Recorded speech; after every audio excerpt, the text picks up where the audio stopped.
Good morning, all. This trial is in the matter of CFI 095/2023 and is being held by way of video conferencing before His Excellency Justice Rene Lemiere, with the sitting of the hearing taking place in Dubai. Any orders or directions made during the course of or after this hearing will be issued by the registry in Dubai on the judge's instructions. The claimant is represented by ATB Legal Consultancy FSED LLC. Lead counsel is Ms. Asha B. Joy, and the defendant is represented by Hamdan Al-Shamsi Lawyers and Legal Consultants.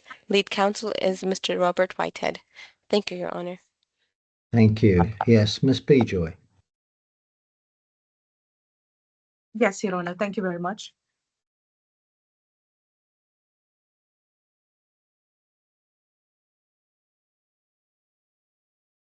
Your Honor, with your kind permission, the claimant would like to start off with their closing arguments, closing submissions.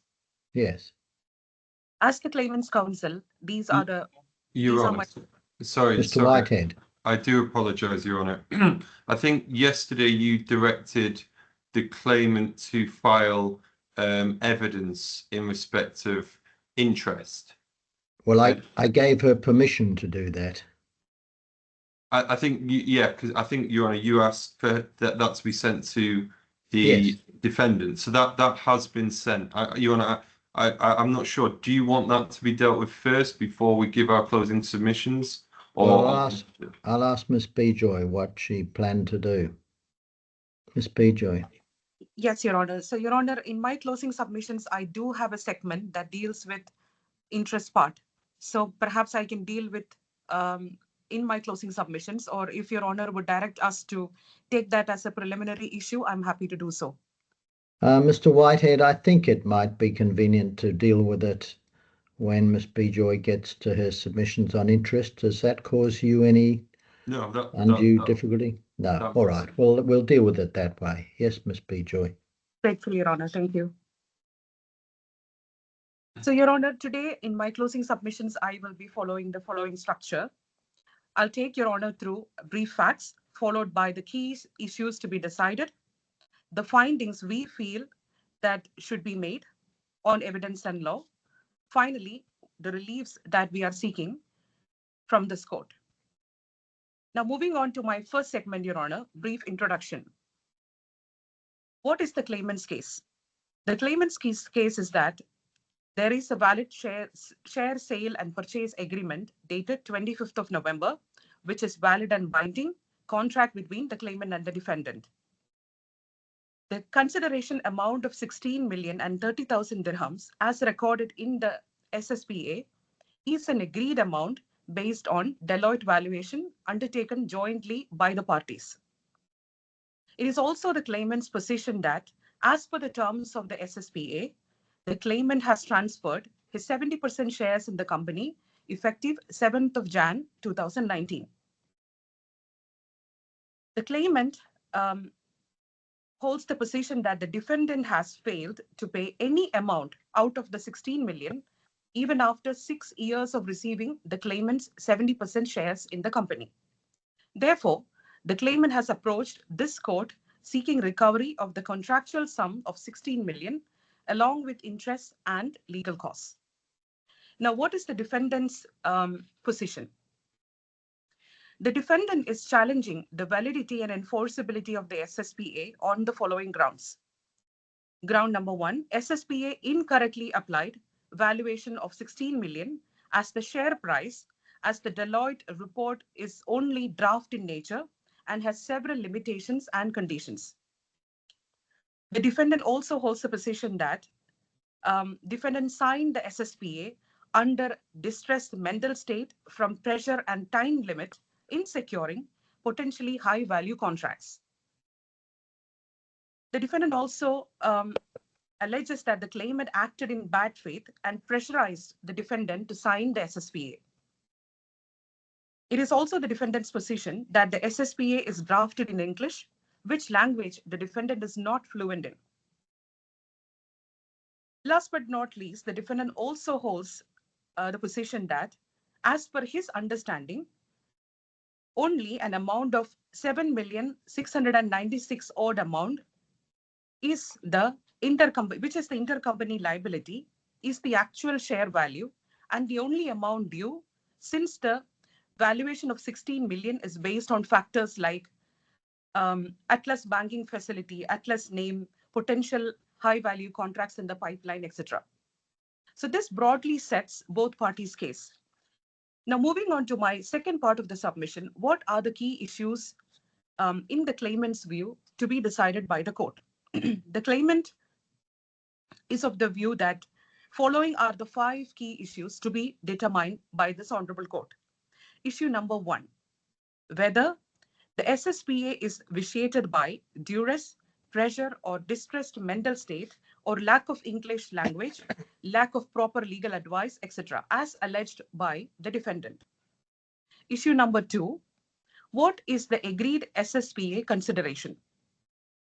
And issue number 3, whether the claimant has transferred his 70% shares to the defendant as per the terms of the SSPA. Issue number 4, whether the defendant has paid the consideration of dirham 16,030,000 or any part of it. And last but not least, issue number 5, if the amounts are still due, whether the claimant is entitled to claim the full amount of 16 million along with interest, both pre-judgment and post-judgment, and legal costs. Your Honor, moving on to the threshold of the burden of proof, I understand that the legal burden to establish the fact or the elements of the cause of action lies with the claimant. I also note that the standard of proof required is that of the civil standard, which is balance of probabilities or more likely than not, which is established in various judgments, both in the DIFC court and also by English courts. Keeping this approach in mind, I would now move on to analyze or have a deeper look at the 5 issues that I have just enumerated to Your Honor a while ago. Looking at the first issue, Your Honor, which is whether the SSPA is vitiated by duress, pressure, or distressed mental state, or lack of English language, or lack of proper legal advice, etc., the various grounds raised by the defendant in their defense and in their witness statements.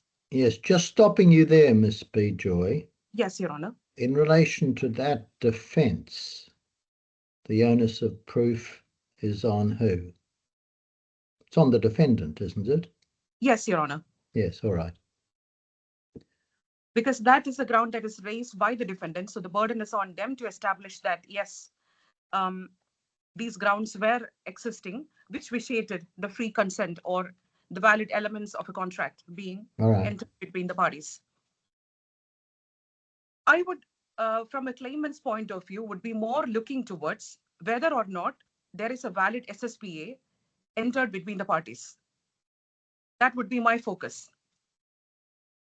Now, looking at Your Honor on the evidence from the hearing bundle, the first document that the claimant would rely on would be the SSPA document, which is on hearing bundle, page reference number 111 onwards. This is a document that we have looked at multiple times yesterday and day before yesterday. And for the purposes of today's closing submission, I would just be focusing on the clauses that are applicable in establishing or be scrutinized carefully in evaluating the first issue, which is, I would now refer to clause number 10.1 of the SSPA agreement, which is the entire agreement clause, which is on bundle reference page number 115. It starts in 115. Towards the end of the 115 bundle, it reads clause 10, entire agreement. 10.11 reads that this agreement, including for the purposes of this clause 10, and each document referred to in this agreement as being in the agreed form, constitutes the entire agreement between the parties to it with respect to the subject matter of this agreement. So this makes it very clear that the SSPA is the only document to be referred to with respect to the understanding between the parties. Moving on to subclause 10.2, it talks about certain exceptions when the agreement can be challenged. And the exceptions are, except for any misrepresentation or breach of warranty, which constitutes fraud, which is covered in bundle reference number 115. This agreement, as per 10.2 subclause A, supersedes and extinguishes all previous agreements between the parties relating to the subject matter hereof and any representations and warranties previously given or made other than those contained in this agreement. And in 10.2 subclause B, it reads. Yes, carry on. Thank you, Your Honor. Each party hereby irrevocably and unconditionally waives any right it may have to claim damages or to terminate the agreement for any reason, by reason of any misrepresentation. So these are the two clauses which makes or which clarifies on what grounds an SSPA document, the one that we are discussing about, can be vitiated. 10 point, we would also like to rely on clause 11 in the contract, which is also on page number 116, and it talks about variation.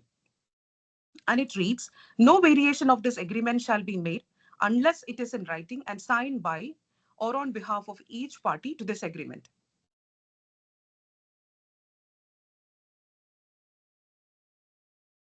In this regard, we would also like to rely on contemporaneous emails exchanged between the parties. And one of such emails is found on hearing bundle reference 108.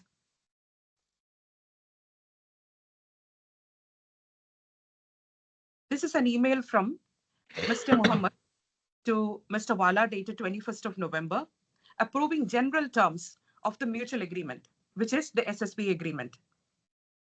And the next document or the email that the claimant has would like to rely on is an email dated 30th of November 2018, sent again by Mr. Mohammed, addressed to info@alwifaqlegal.com, who the parties have testified that the lawyers who were drafting or facilitating the drafting of the contract in the trial yesterday.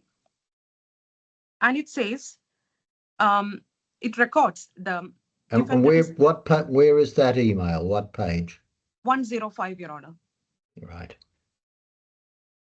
Yes. And it reads, it records the defendant's agreement to the SPA agreement, and also records that the defendant has requested for installment payments to commence from the 30th of June 2019. We would also like to, in that regard, rely on the Arabic share sale contract and amendment to the appendix, which has the notary stamp, which makes it an official and a binding document, found on page number 126 of the bundle. 126, Your Honor, is the English translation of the Arabic document, and the Arabic document starts from page number 129, and the whole document proceeds through page number 132.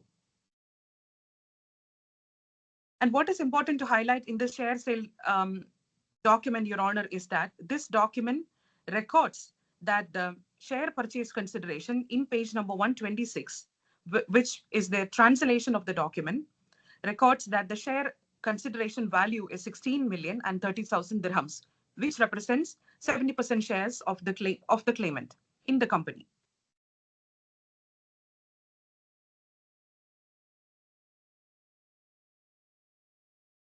The other document, which is also very important and relevant for the purposes of establishing the first point, is a copy of the bachelor's degree certificate of Mr. Mohammed, which clarifies that he was somebody who has undertaken bachelor's in English in a native English speaking country like the US, which he has also confirmed yesterday in the trial.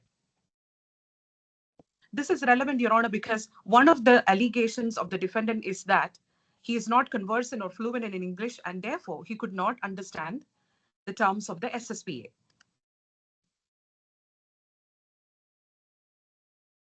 The other document that we would like to rely on is again an email, which is found on page number 371 of the bundle. This is an email issued by Mr. Mohammed to Atlas internal team member. And it reads, it is relied on to establish that it was Mr. Mohammed who was rushing for the company transfer to be initiated. And the highlight word in this email is urgently, go ahead urgently. That is the point that the claimants would like to emphasize on.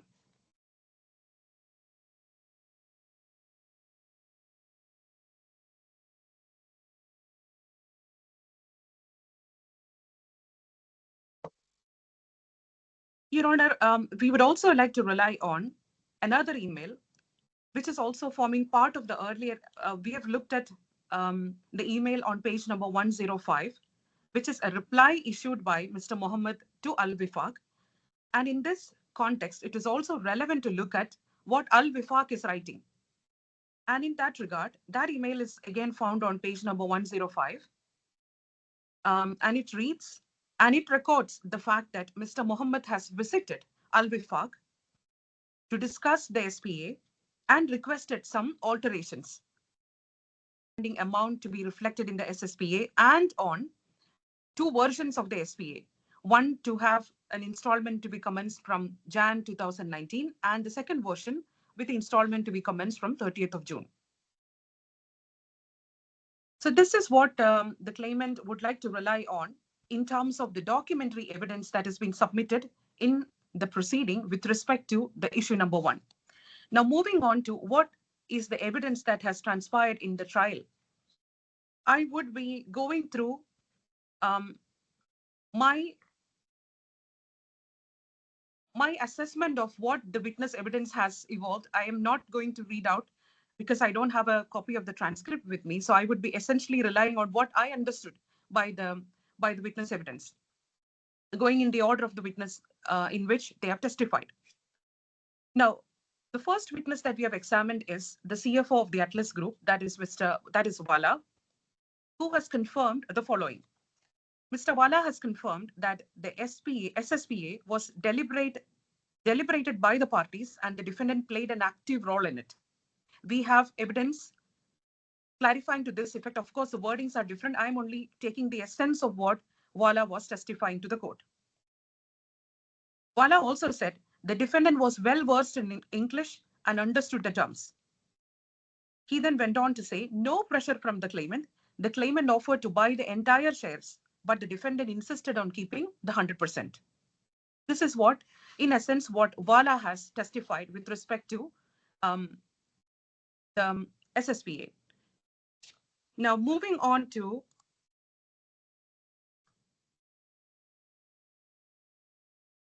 what did Mr. Omar. Mr. Omar is the second witness appeared for the claimant, and Omar is the legal consultant who has facilitated the drafting of the SSPA document. So Omar has confirmed the following. Mohammed visited him and requested a change in the installment dates and also stated that the intercompany debts would be adjusted after final invoice were sent to Atlas Telecom. Mr. Omar also said, defendant did not negotiate any other terms and went ahead to sign the contract after review and confirmation of his agreement that the payment of the consideration by installments. The defendant was at liberty to take legal advice and was never barred by anybody from it. He also said his role was limited to draft, facilitate, and administer the SSPA and not to advise on the terms to any party. We would now move on and look at what did the defendant, that is Mohammed SEDDIQ, gave evidence on. Defendant said duress from the claimant. Defendant could not establish any duress or any of the allegations that were raised in the defense or in his witness statement in his witness testimony. He could not establish any threats, no forcing against his will, nothing. In fact, the defendant conceded that it was the defendant's own will to get the 100% shares of the company to complete the projects without the support of the claimant, as he already had an alternative offer from Tawasun, who was willing to fund the military project that the defendant was doing. The defendant also said The pressure, if any, was not from the claimant, but it was induced by the defendant himself by taking up military projects, and or it was only a produce of mere apprehension of the consequences. In fact, the defendant expressed his eagerness and excitement in completing the share transfer formalities by taking up 100% ownership of the company in Jan 2019. Defendant also conceded that meeting the lawyers Al-Wifaq in their office, and also agreed to the fact that the contract is binding, the consideration is not as it should be, although he said he could not establish that. He did concede that although the contract is binding, he has challenged the consideration on the simple basis that to him it appears that the consideration is not logical. Again, the defendant admit that he did not raise any complaints regarding the share transfer transaction since January 2019 to date.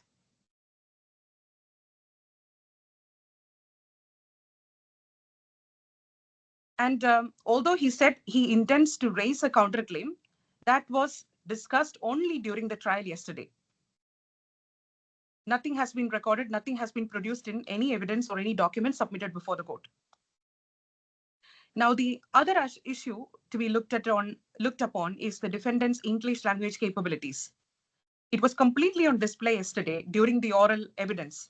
The witness stood almost 3-4 hours answering questions in English. He did not express any difficulty in understanding any of the questions. He was fully following and answering all the questions. In addition, the defendant also admitted the following, that the valuation report, he had spent almost 4 months, admitted the transmission of the required documents from his office through the assistance of Mr. Fahad.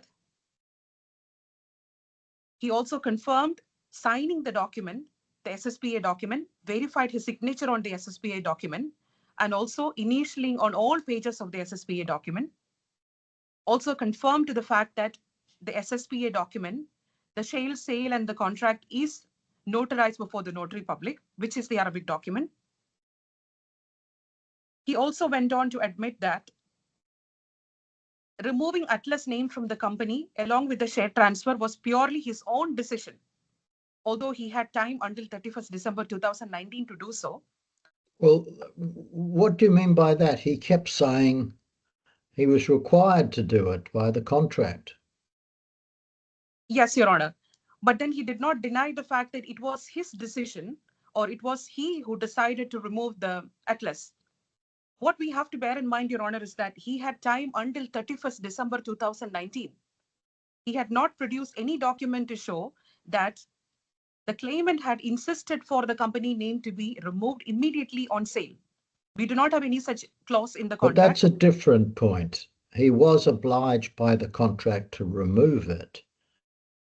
He explained he could have waited 12 months, but he explained he didn't do that because if he had continued to use it for 12 months, he would in effect be marketing the claimant's name of Atlas. That seems a reasonable stance. So his position is it wasn't his choice to remove the name. He was required to do that by the terms of the contract. As to the timing, he had to do it within 12 months. He chose to do it immediately rather than 12 months for the reason that I stated. Yes, Your Honor, I agree with you. But I would also invite Your Honor to look at that answer from what is drafted in the contract. And in that regard, I would like to take Your Honor to the clause that clearly says that, which is on, if I may take a moment to extract that particular clause from the contract.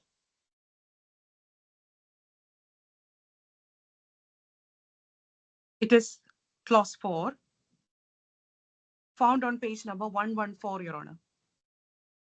Yes. And it reads 4.1, the purchaser hereby undertakes. So it is very clear that he has given the undertaking, warrants and promise. It comes in as an undertaking from his side as part of the transaction. And what is the undertaking? To remove the name Atlas from the company's trade license and from anywhere it is mentioned, whether or on any legal, corporate or marketing material, no later than 31st December 2019. So two things to look at or focus here. One, this was an undertaking given as part of the transaction or for acquiring the 70% that he would discontinue using the word Atlas. Having given that undertaking, he had the liberty to continue to use the name until 31st of December 2019, which is 1 year from the date of transfer. Now, what is his evidence? His evidence is that the claimant has been forced to remove the Atlas word from the claimant, but there is no evidence on record to show that immediately upon the sale, the claimant has been forcing the defendant to remove the Atlas name. I asked a specific question, but he confirmed that there is no evidence on record. And what he said is his reasoning was different. The reason why he wanted to remove Atlas was he did not want to do marketing for Atlas. So he thought, maybe I will remove the Atlas immediately and start marketing Al Seher. So he cannot blow hot and cold. On the one side, he is saying, I was forced to take out Atlas name. On the other side, he is saying, no, I did not want to do marketing for Atlas. So he is contradicting himself. I'm sorry, I just can't accept that. They're two separate points. One point was he required to remove the name. Second point, if he was required to remove the name, what was the timing on that? The fact that he chose to do it at the beginning of the 12-month period rather than the end of the 12-month period is not relevant to the question of whether he was obliged to do it.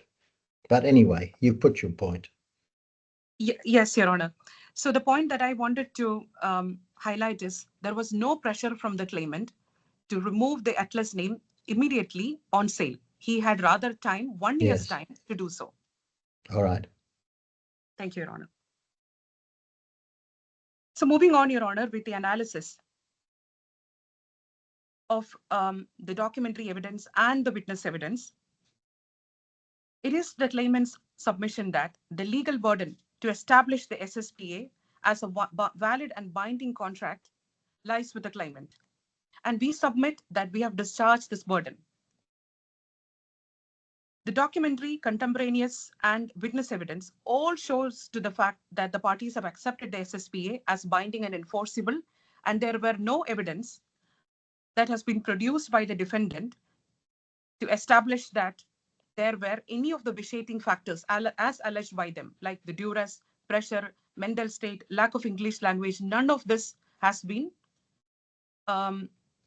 established. In fact, rather, the burden is on the defendant to establish any of these factors were prevailing that then vitiated the validity of the SSPA. So in those circumstances, there is only one conclusion that we can draw, that the SSPA is a valid and binding contract between the parties. Besides, it is also important to note that the defendant never filed any complaint or case before any court contesting the merits of the case, nor did they take any action to rescind the share transfer agreement. I would also like to draw Your Honor's attention to some of the case laws that we have relied on in our skeleton argument in this regard. The first case that we would like to rely on is the case of Alistair James Company Limited versus Saxon Drilling and Oil Services. It is a DIFC court judgment issued in 2017.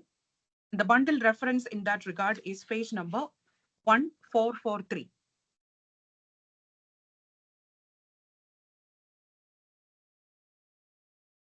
So as per this judgment,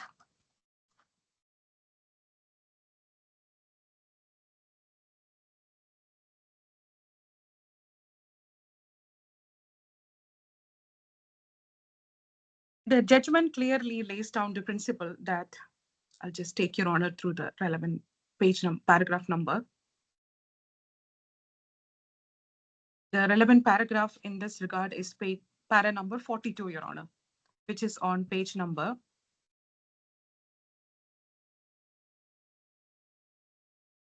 Yes, I have it. 148. Yes. It talks about economic duress.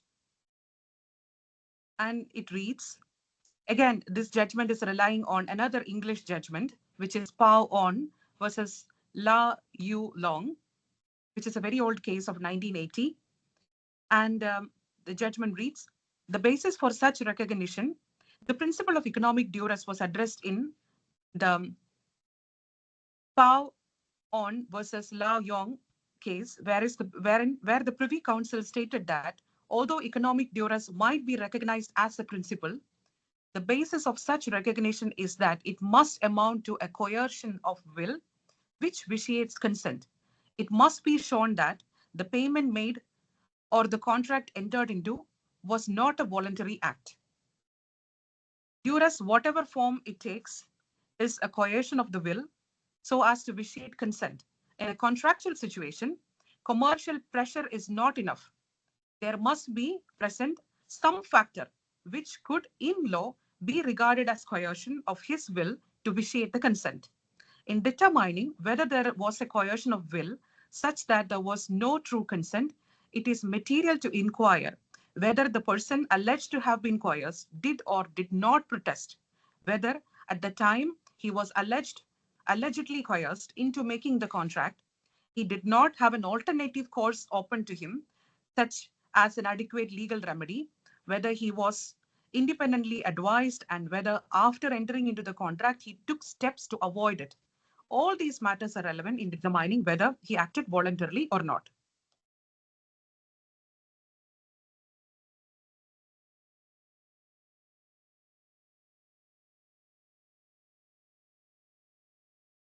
Your Honor, we would also like to rely on another judgment that is on bundle reference number 1075. 1076, Your Honor.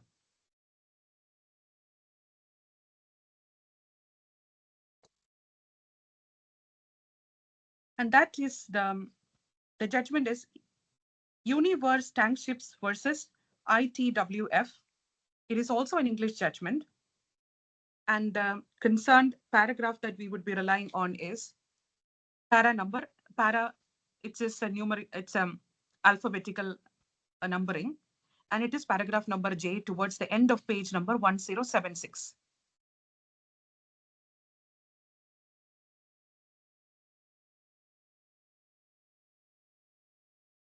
So this case law is to,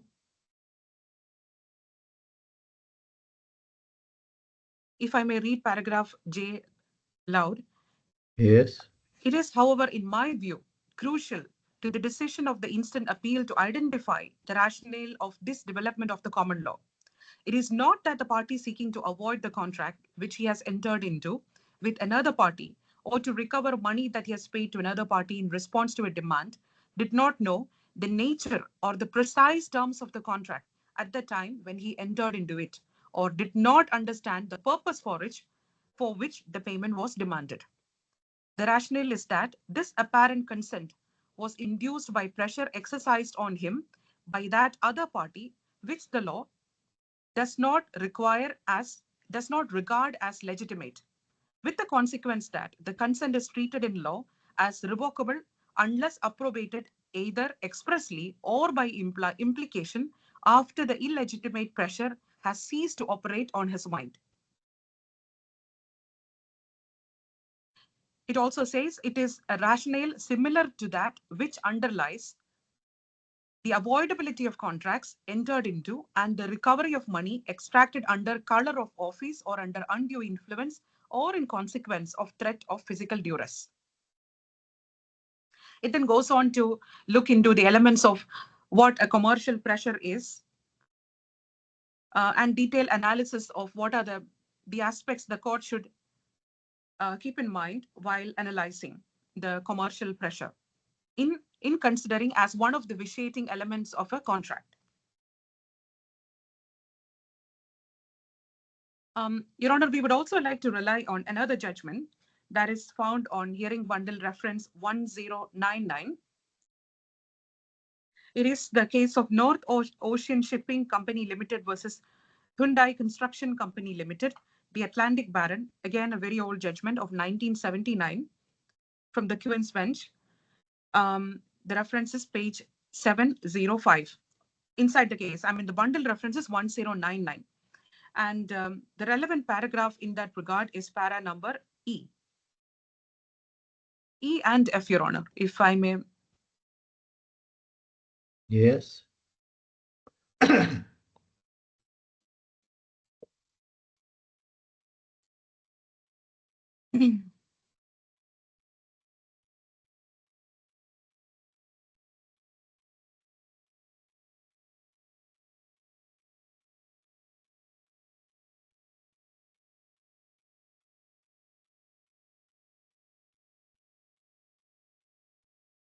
Your Honor, just a moment, please. I'm just looking at the relevant paragraph.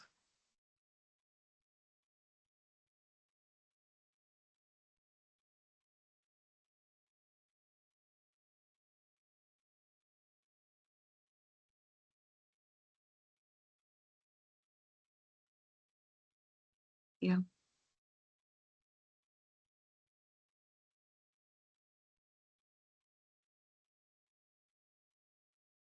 Your Honor, it reads in paragraph number E, if, however, a party who had entered into a contract under economic duress later affirmed the contract, he was then bound by it on the facts the owners had entered into the agreement of the 28th or 29th of June to pay the further 10% under economic duress by builders to terminate the original contract, and the agreement was initially voidable. However, by failing to take any action by way of protest between the date of that agreement and the commencement of the arbitration in July in 1975, the owners had affirmed the agreement, and the fact that it was not their intention to affirm, it did not entitle them to avoid the agreement if that intention had not been indicated to the builders. So these are the three judgments we would like to rely on to persuade Your Honor to decide the issue number 1 in our favor. Basically, the contract was executed in 2019 Jan.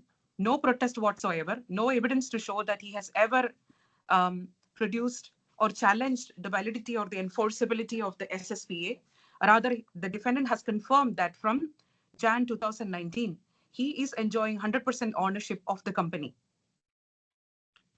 And there is no evidence on record produced by the defendant that meets the threshold of economic pressure, duress, the way in which it is required to, so that it can lead to the contract being challenged. So now, in conclusion, Your Honor, we request that the court should decide that there is no duress, misrepresentation, distress, mental state, lack of legal advice, lack of English language fluency, or none of these factors has been established, and therefore the SSPA is a valid and binding contract between the parties. I would now move on to the second issue, Your Honor, which is what is the agreed SSPA consideration for the share sales? It is my submission that, Your Honor, the agreed consideration as per the SSPA for the share sale is 16,030,000, and we would be relying on clause 3.1 of the SSPA document, which we found on hearing bundle, page reference number 114.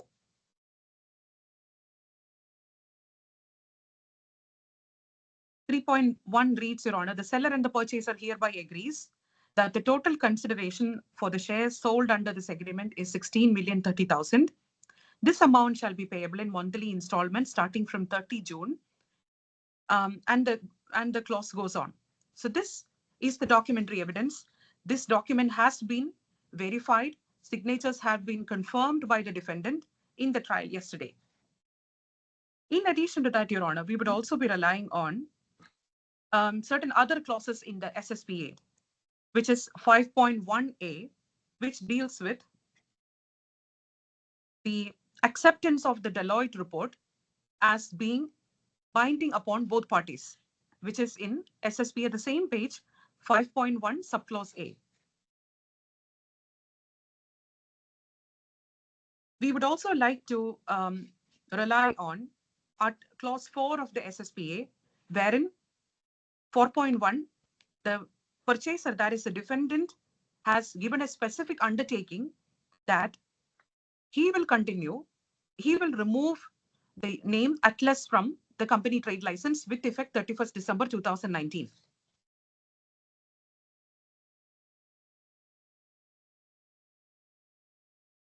Clause 5.1 subclause B is also relevant in this context because it clearly records that the purchaser agrees to pay an amount of 7,696,000 odd amount towards outstanding dues to the Atlas Telecom. And this amount is different from the consideration amount, which is mentioned under clause 3. So these are two different sums that are referred in the contract. And one cannot get confused between what is the actual share price and what is the intercompany liability. Now, clause 7, Your Honor, is also relevant. In clause 7, which is on page number 115, the defendant has given a specific undertaking that the purchaser hereby undertakes to cancel any banking facilities undertaken under Atlas Telecom by no later than 31st March 2019.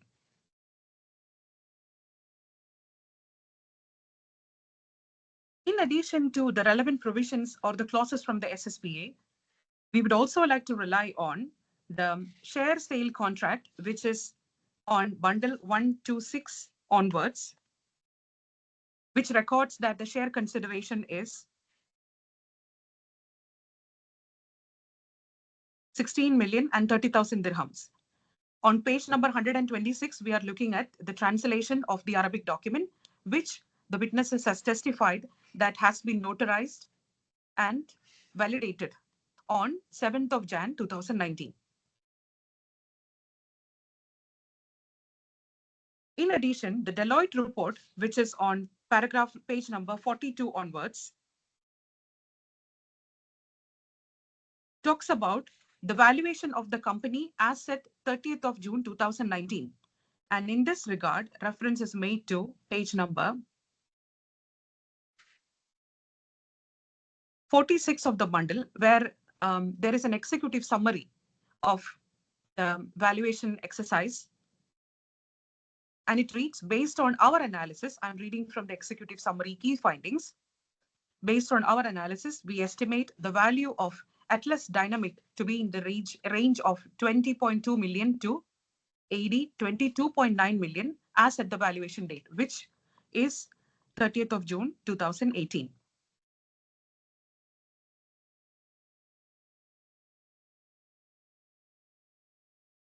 Which valuation report has been referred to as agreed and binding in the SSPA document, specifically under section clause 5. In addition, there are also multiple emails. The emails dated 20th of November, 30th of November, which we have looked at in the previous point. So I would not be, in the interest of time, unless Your Honor would want me to take through those emails, I'll just. No, it's not necessary. Thank you very much, Your Honor.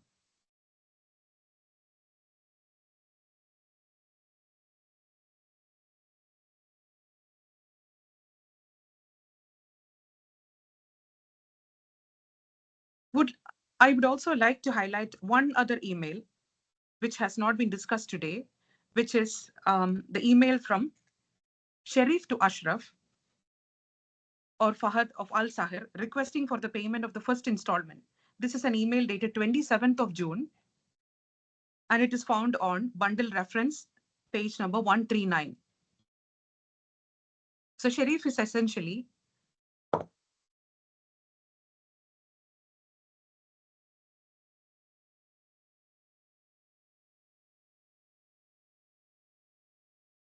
following up with Ashraf Ali and Fahad Abbas. Fahad Abbas is the COO and General Manager of Al Sahir. And the email reads, Dear Ashraf Fahad, refer to our discussions. Please note that an amount of 267 against the first installment out of 60 installments is due as on 30 June. You're kindly requested to issue the check on Mr. Ahmed ALMUTAWA's name and inform us in order to arrange for collection.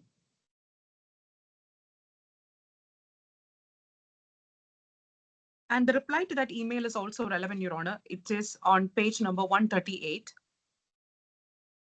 In response to Sheriff Fahad Abbas's writing on 30th June 2019, Dear Sharif, please note that as per Mr. Mohammed, the below mentioned claim is personal between Mr. Ahmed and Mr. Mohammed as owners of the company. So it should be on owner's account and not under intercompany accounts. So there is no denial, although there is a specific request for the first installment, which is 267, and a reference to the 60 installments and the commencement date of 36. The reply from Fahad, who is the GM and COO, doesn't negate, challenge, or object to any of those, but rather his email goes on to establish that, yes, they acknowledge this liability, and he's saying it is between the owners. So therefore, it should not be under the intercompany, but it should be on the owner's account.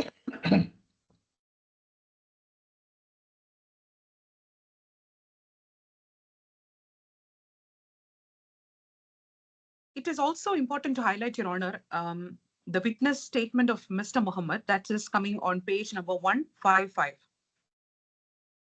This is the fifth witness statement, 511, Your Honor. I stand corrected, 511.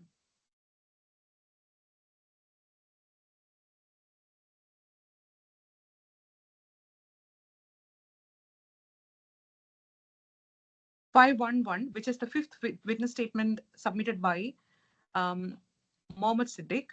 And in paragraph 10, he says, on 25th November 2018, I'm reading out from the witness statement. On 25th November 2018, I signed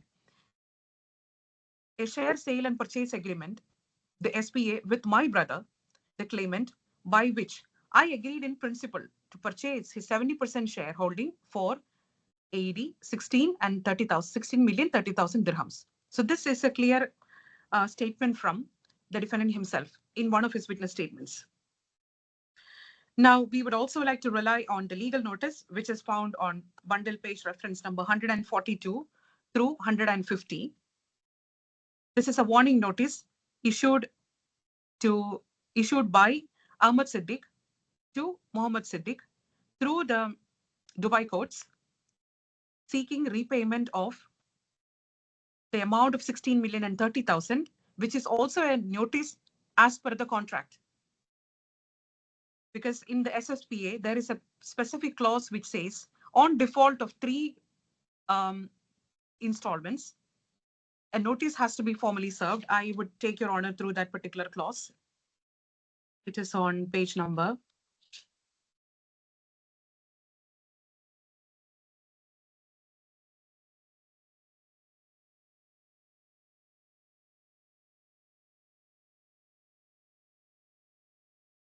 Page number 116, Your Honor. It's on under the clause breach. In page number 114 and clause 6.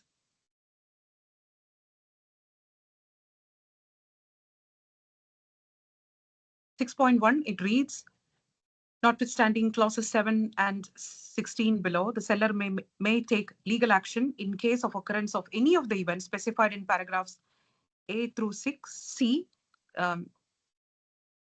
For this clause, in which on occurrence of the seller shall give at least 30 calendar days written notice to the purchaser to remedy such brief.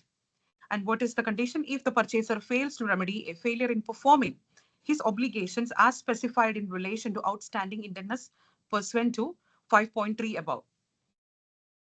5.3 is not the one that is relevant here because that is on intercompany. And then if you come to clause B, if the purchaser fails to remove the name Atlas from his corporate If the purchase, it's under B, if the purchaser fails to pay the agreed amount, monthly installments of the consideration as set out in clause 3 above. So this is the notice served under, as per the terms of the contract, through Dubai courts, inviting the defendant to settle the outstanding due, as per this clause of the contract.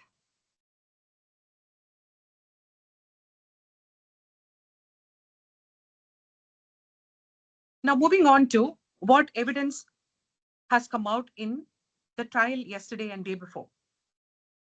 I would again be going by the order. Mr. Balesi has confirmed the following. SPA fixed the price of 16 million payable in 60 monthly installments. He also said defendant asked for and received concessions on the installment schedule. The defendant never disputed the amount before or after signing. The defendant personally requested the installment plan showing full agreement to the price.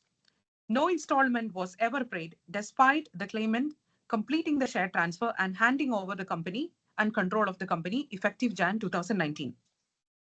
And Omar said, the consideration of 16 and 30,000 dirhams, 16 million and 30,000 dirhams was determined by the Deloitte valuation, jointly commissioned and accepted by the defendant.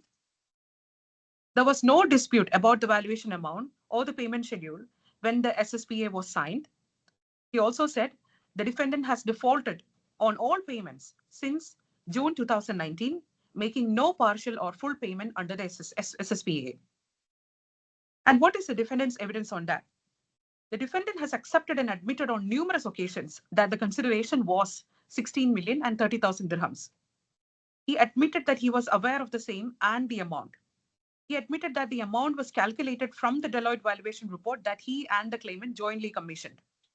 He admitted that he had no issue with the Deloitte report valuation and thus he trusts the report, especially since he spent a considerable time of 4 months exclusively in preparing the Deloitte report. He also admitted that the emails confirming the SSPA terms and share installments were sent from his email. Now, moving on to the analysis part, Your Honor, my humble submission is that the burden to establish the agreed consideration under SSPA rests with the claimant, and we submit that we have clearly discharged that burden. The contemporaneous documentary evidence, witness evidence, all point to establish one consistent fact that the agreed consideration for the claimant's 70% shareholding was 16 million and 30,000 payable in 60 structured monthly installments beginning 30th of June 2019. The amount is expressly recorded in 3.5 of the SSPA and reflected again in the share sale and contract, which is the Arabic document that was notarized before the notary public. The Deloitte valuation report, which both parties jointly commissioned and accepted as binding under clause 5.1a, formed the basis for that figure. November email chain shows that the defendant's confirmation of the 16 million consideration and his requests for changes only to the installment schedule, not the price itself. It is also established that the separate intercompany liability of 7.69 odd amount million recorded under clause 5.1 subclause B was an additional obligation and not a substitute to the purchase price. At trial, Balesi and Omar confirmed that the defendant never disputed the amount before or after signing the SSPA, and by confirmed that the defendant requested installment concessions and made no payments despite taking full control of the company. During the course of the trial, the defendant himself clearly admitted that the price was 16 million and 30,000 and it was calculated from Deloitte valuation he accepted. The consistent evidence removes any factual ambiguity about the agreed price. In the light of this, the evidential burden shifted to the defendant to show that a different agreement or some basis to dispute the figure. With all due respect, Your Honor, the defendant has not produced any such documents. There is no document, no valuation, no credible witness evidence that contradicts the consideration amount of 16 million and 30,000 figure recorded in the SSPA was and as confirmed by the defendant's own admissions. The only conclusion, therefore, open to this court is that the agreed and the binding consideration for the share sale is 16 million and 30,000 dirhams, which remains wholly due and unpaid. In this regard, we would like to rely on a case law, which is in hearing bundle, page reference number 986. And this particular judgment establishes that a party who accepts an act upon evaluation cannot later repudiate it except for fraud, manifest error, or negligence.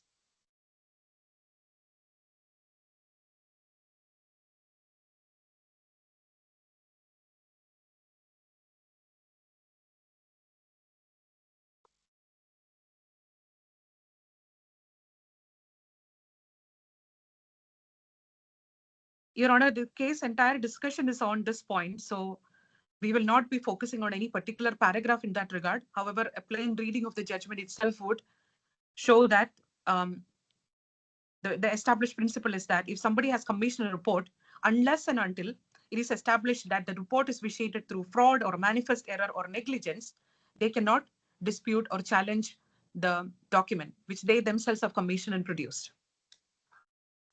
So in conclusion, Your Honor, the court is respectfully invited to find that the agreed and the binding consideration for the sale of the claimant 70% shares is 16,030,000 dirhams.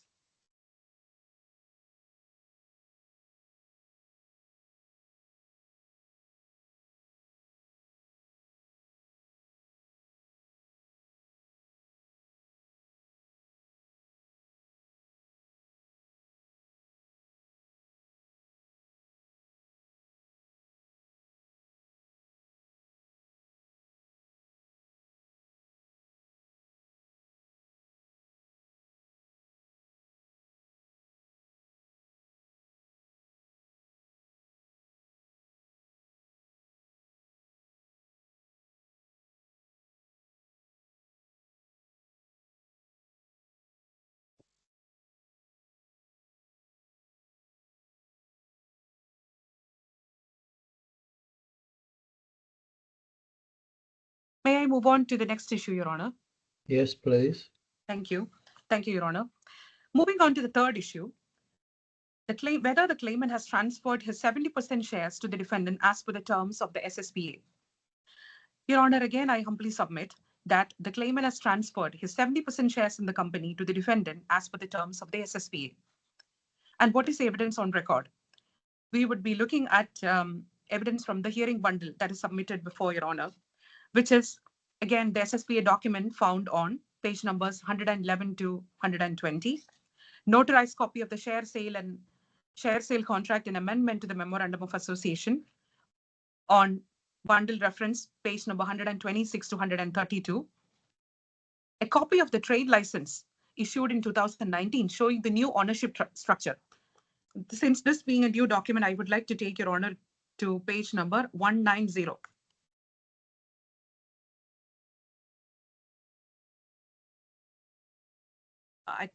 That is Exhibit D3. And Your Honor will see on page number 191, the trade license of Al Sahar, which shows that the owner is Mohammed SEDDIQ, Mohammed SAMEA ALMUTAWA.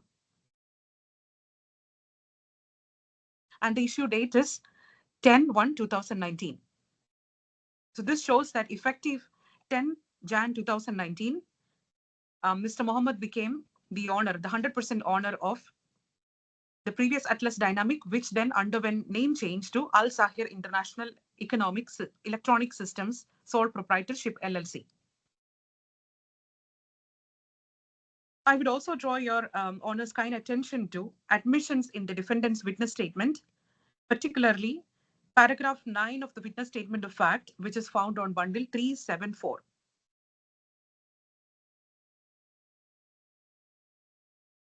On 374, paragraph 9, he says, on 10 Jan 2019, the claimant transferred all of his shares in Atlas Dynamic Electronic Systems to me, and therefore I became a 100% shareholder of Atlas Dynamic Electronic Systems LLC. Now, moving on to evidence from trial, both Wala and Mohammed Omer, during their respective examinations, has confirmed that the SSPA and the Arabic counterpart were signed and notarized without any reservations or objections from the defendant. Mr. Mohammed SEDDIQ also confirmed that he has taken over the company. Now, The evidentiary record, therefore, comprises the notarized Arabic share sale contract, the amendment to the Memorandum of Association dated 7th of Jan 2019, the testimonies of Mr. Wala and Mr. Mohammed. Defendant clearly establishes that the claimant fully performed his obligations under the SSPA by effecting the lawful transfer of 70% of the shareholding to the defendant, who has since exercised full ownership and control of the company. The defendant's own conduct in managing and benefiting from the company without protest for years affirms his acceptance of the transfer and precludes any subsequent denial of its validity. Now, the legal position in that regard, Your Honor, is in law and equity, the claimant's performance perfected the transaction, and we would be relying on Articles 10, 49, and 77 of the DIFC contract law, which is there on bundle 672. Sorry, Your Honor, it's 1672. That is the DIFC contract law that is produced here. And if we go down to Article 10,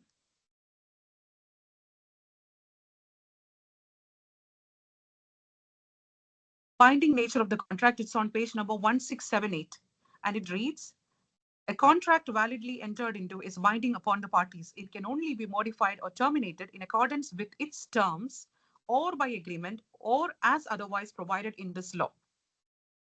So we rely on Article 10. We also rely on Article 49.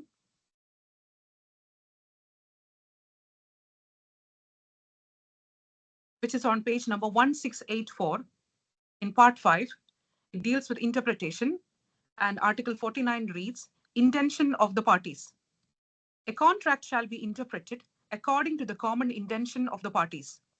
Subject to Article 49, subclause 3, if such an intention cannot be established, the contract shall be interpreted according to the meaning that reasonable persons of the same kind as the parties would give to it in the same circumstances.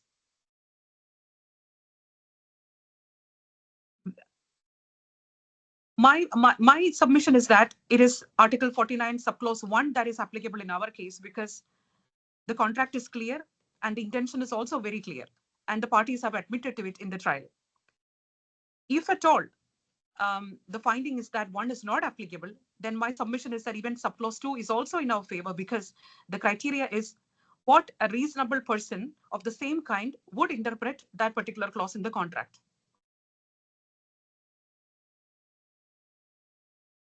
Moving on to the next article in the DIFC law, that is Article 77,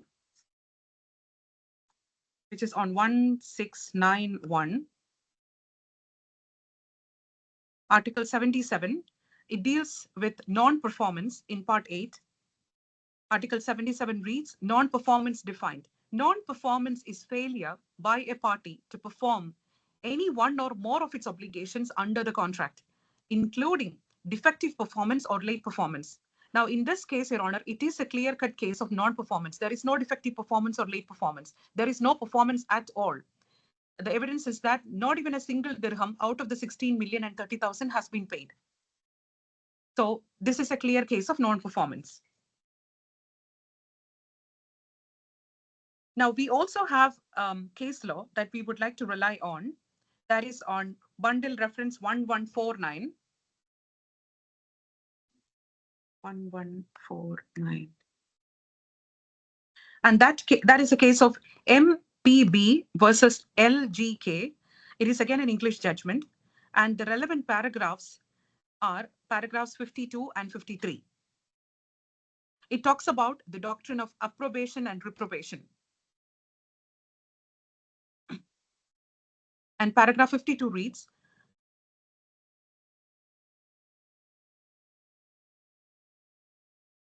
the doctrine of approbation and reprobation prevents a party from electing to take and pursue inconsistent stances. So, for instance, a party cannot simultaneously approbate and reprobate the decision of an adjudicator. He cannot blow hot and cold about whether it is valid. And 53 refers to another judgment, and the reasoning being, it is the judgment of Codrington versus Codrington, again, a very old judgment from 1875, wherein Lord Chelmsford referred to the doctrine in these terms.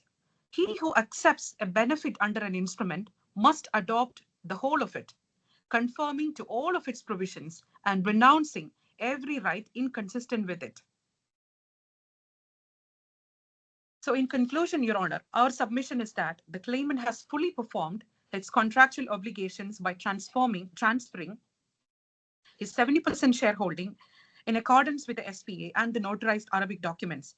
The defendant has enjoyed uninterrupted ownership and control since 7th of Jan 2019. Accordingly, the court is requested to find that the share transfer was validly completed, leaving only the defendant's corresponding obligation to pay the agreed amount of 16,030,000 amount to be enforced. Moving on to my fourth issue, Your Honor, if I may. Yes. Whether the defendant has paid the consideration of 16,030,000 dirhams or any part of it. Again, in this regard, Your Honor, we would be relying on clause 3 of the SSPA, email correspondences, which we have previously looked at, clause 6.1D of the SSPA, legal demand notice, an email from the defendant issued in November, which is paragraph number 722. That is a new document which I would like Your Honor to please have not a new document, an email that has not been discussed this morning, which is on page number 722. This is an email issued by the defendant to our office when we served a copy of the DIFC proceedings. And the email, as you can see, it is coming from mohammed@alshahar.com. And the signature says Al-Shahar CEO, Al-Shahar Telecom Group. And it reads, what the richest and the eldest brother wants for the poorest, youngest brother whom drowned on bit loans to pay my brother 8 million to bail out the losses of the company he existed from, even though he was responsible for the 70% of those losses and debt as a partner. This is a shameful case where he will not get extra money from me as I don't have anything to give. That wording is not clear. Unless, I think it reads unless, or what he meant is unless he aims to take me to jail. This communication is also important, Your Honor, because this was issued to us on the November 23rd, 2023.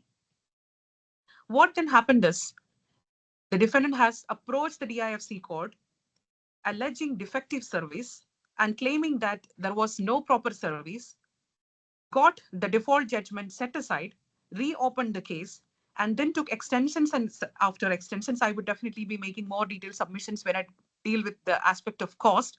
But this sets the context. And this email, it is very clear that even as on November 2023, the defendant was aware of these proceedings.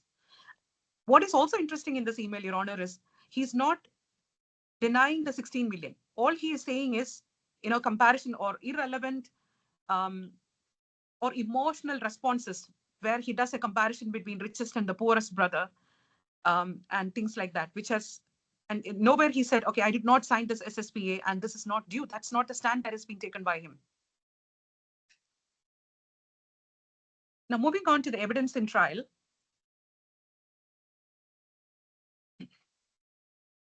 Yes. Just a moment, Your Honor, if I may, please.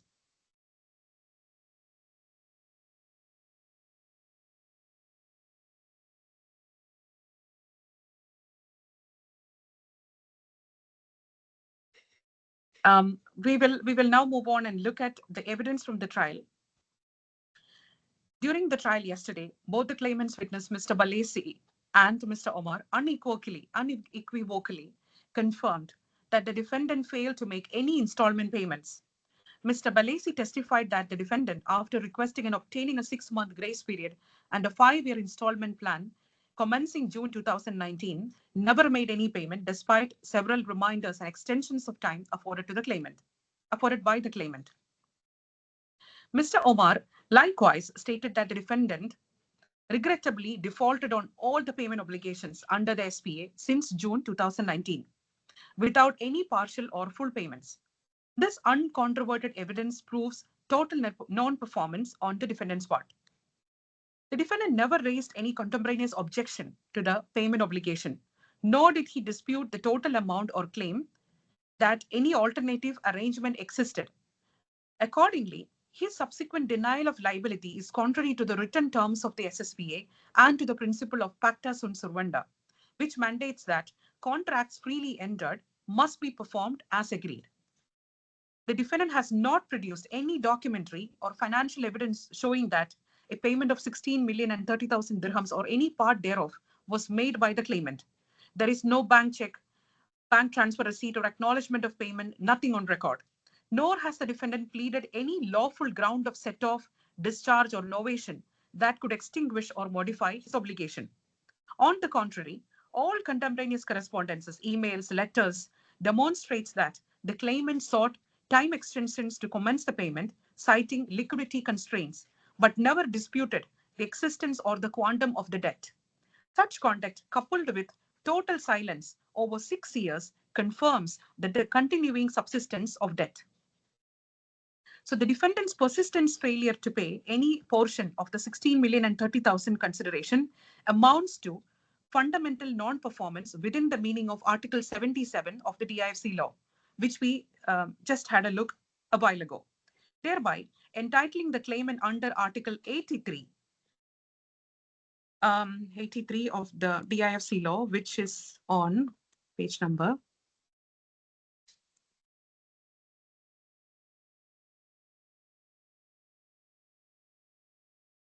1692. It is Article 83, performance of monetary obligation. Where a party who is obliged to pay money does not do so, the other party may require payment notwithstanding Article 82. 82 deals with force majeure, which is not applicable in our case. However, the wording of Article 83 is very clear, which says if the party is obliged to do some payment, then the other party may require payment. May is utilized because this particular clause is foreshadowing force majeure related situations. But in our case, it should be shall, because although there is no, I cannot read into the statutory provisions, but I'm just giving an interpretation based on the context in which Article 83 was appearing in the sequence.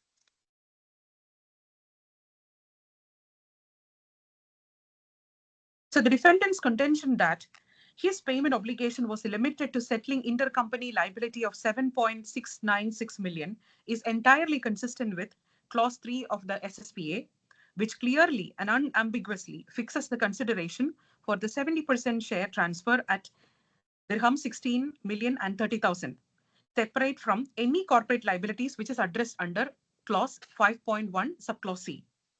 Having remained silent and inactive for over 6 years, while enjoying full ownership, control of the company, the defendant is precluded, both in law and in equity, from asserting such a defense. The doctrines of laches and acquiescence bar a party from invoking stale or opportunistic claims after prolonged delay, particularly where, as here, the claimant has relied upon the finality of SSPA and performed in full. So the evidence before this court demonstrates beyond doubt that, or rather in the balance of probabilities, that the claimant performed all obligations under the SPA, transferring his 70% shareholding to the defendant, while the defendant had persistently failed to pay the agreed consideration of 16,030,000. No part of the purchase price has been discharged, no set-off established, no defense in law or equity is available to justify the default. So in conclusion, it is my humble submission to the court that the court is requested to find that the defendant's non-performance is total, unexcused, and indefensible, warranting immediate judgment for the full contractual sum. Now, moving on to my last issue, which is if the amounts are still due, which we have already established that it is still due, whether the claimant is entitled to claim the full amount of 16,030,000 along with interest, both pre-judgment and post-judgment, and legal costs. I submit that the claimant is entitled to the full claim amount of 16,030,000 including pre-judgment interest of 1% plus IBOR rate of 2.870%, which is an amount that we have worked out based on the last 5 years of IBOR rates published by the Central Bank of UAE. And the calculation and the tabulation is included in my witness statement, which was exchanged to the Mr. Whitehead's office yesterday in the evening. Both the tabulation, the report extracted from the CB UAE website, and the working. So this is the basis on which we would request for the pre-judgment interest and the post-judgment interest at 9% from the DIFC Court's Practice Direction number 4 of 2017 and legal costs. Now, before I move on to the legal analysis, I would just quickly like to take your honor through the evidence from the bundle.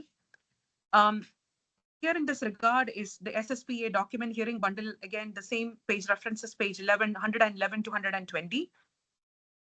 And wait, what page? 111 to 120, Your Honor. I'm referring to the SSPA document. Yes. Yes. And also, Clause 7 of the SSPA is something that I would like to take your honor through, which is on page number 115.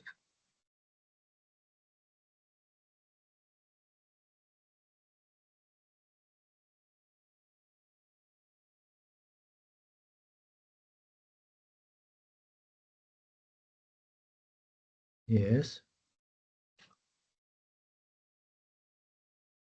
Clause 7, Your Honor. Under indemnities, the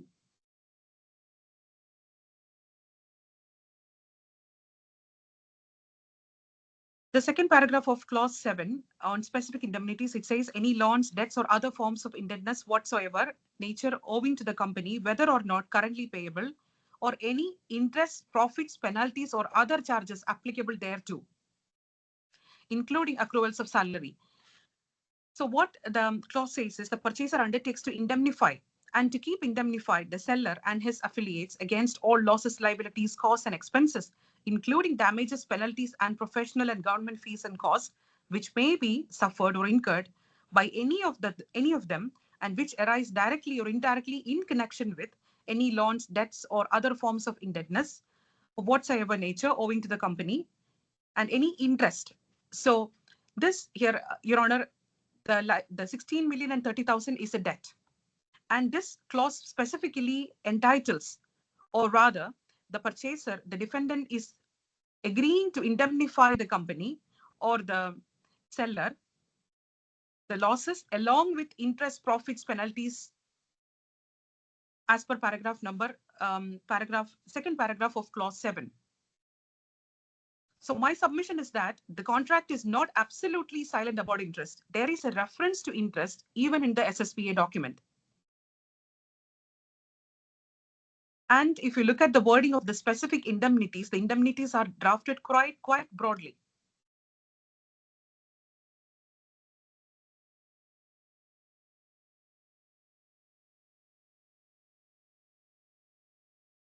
But paragraph 7 is concerned with any losses, including interest, Yes, Your Honor.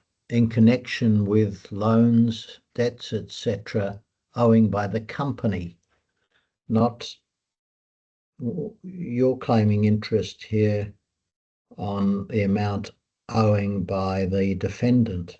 Clause 7 doesn't appear to assist. Yes, Your Honor. I completely agree with Your Honor that the wording used is the company, which would mean that although it can be argued that predominantly the obligation has to be from the company in terms of settling any loans, liabilities. However, the fact here is that this company now is 100% owned by the purchaser. Although the reading or the language is not, literal interpretation would not lead to any personal obligation between the shareholders. My only intention was to draw the attention that there were specific indemnity clauses in the contract, though not specifically with respect to the partners, but with respect to the company. Yes. I thought your claim to interest arose from the article in the contract. Yes, Your law. Honor. That is our main argument, that as per the DIFC contract law, Article Yes. 118, we are entitled to, or we have a right to seek interest pre-judgment from the date of the default until the judgment. And if I Yes, take which article is it? 118 of the DIFC contract law, Your Honor. I'll Yes. just take Your Honor through that particular page. Yes. 1702 is a bundle reference. And Article 118 reads, interest for failure to pay money. If a party does not pay a sum of money, when it falls due, the aggrieved party is entitled to interest upon that sum from the time when the payment is due to the time of payment, whether or not the non-payment is excused. And subclause 2 says the rate of interest shall be the average bank short-term lending rate to prime borrowers prevailing for the currency of payment at the place for payment. So it is on the basis of the subclause 2 to 118, Article 118, that we have worked out the average of the prime lending rates. So in order to do that exercise, what we have done is we have extracted the IBOR published by the Central Bank of UAE from 2020, late 2019 until 2025. We looked at the 3 months average, extracted that amount, and we worked out the overall average for these number of years, and which then gave us an amount of 2.870. Yes, I see. Now, that evidence, I haven't seen it yet. You've sent that to the registry, have you? I understand, Your Honor, that it has not been sent to the registry yet. Oh, I see. Can I please make an arrangement to send it to you immediately? Yes, I think you should. It doesn't mean I'm going to receive it in evidence. Thank you, Your Honor. I'll be making the arrangements to send it to you right away. All right. Now, perhaps I'll just check with Mr. Whitehead. Mr. Whitehead, do you consent, object, or otherwise to that evidence being received by the court? Your Honour, we received this at I think 5:30 yesterday. Yes. It's a witness statement from Miss Bejoy, yes. And in that there's reference to, as Miss Bejoy has pointed out, the contract law and also the reference to the SSPA. Now there are references to several cases as well. Me and my team are going through that, but as I'm sure you'll appreciate, this wasn't pleaded as part of the case. So we would like the opportunity to respond. We're happy for you to, obviously, as you direct, if you want the court to receive that, but we would like the opportunity to respond. Yes. Now, what do you mean by the opportunity to respond? What opportunity do you want? So I think what we would ask for is, firstly, we need to thoroughly review the cases, because I think there's about 7 cases which have been put forward in the witness statement, and we just want to sort of make sure what's been said, and also to if there's anything we can sort of look in reply for that. But how do you want to do that? I mean, do you want me to give you time to put on a witness statement and reply, or what is it you're asking for when you say you want the opportunity?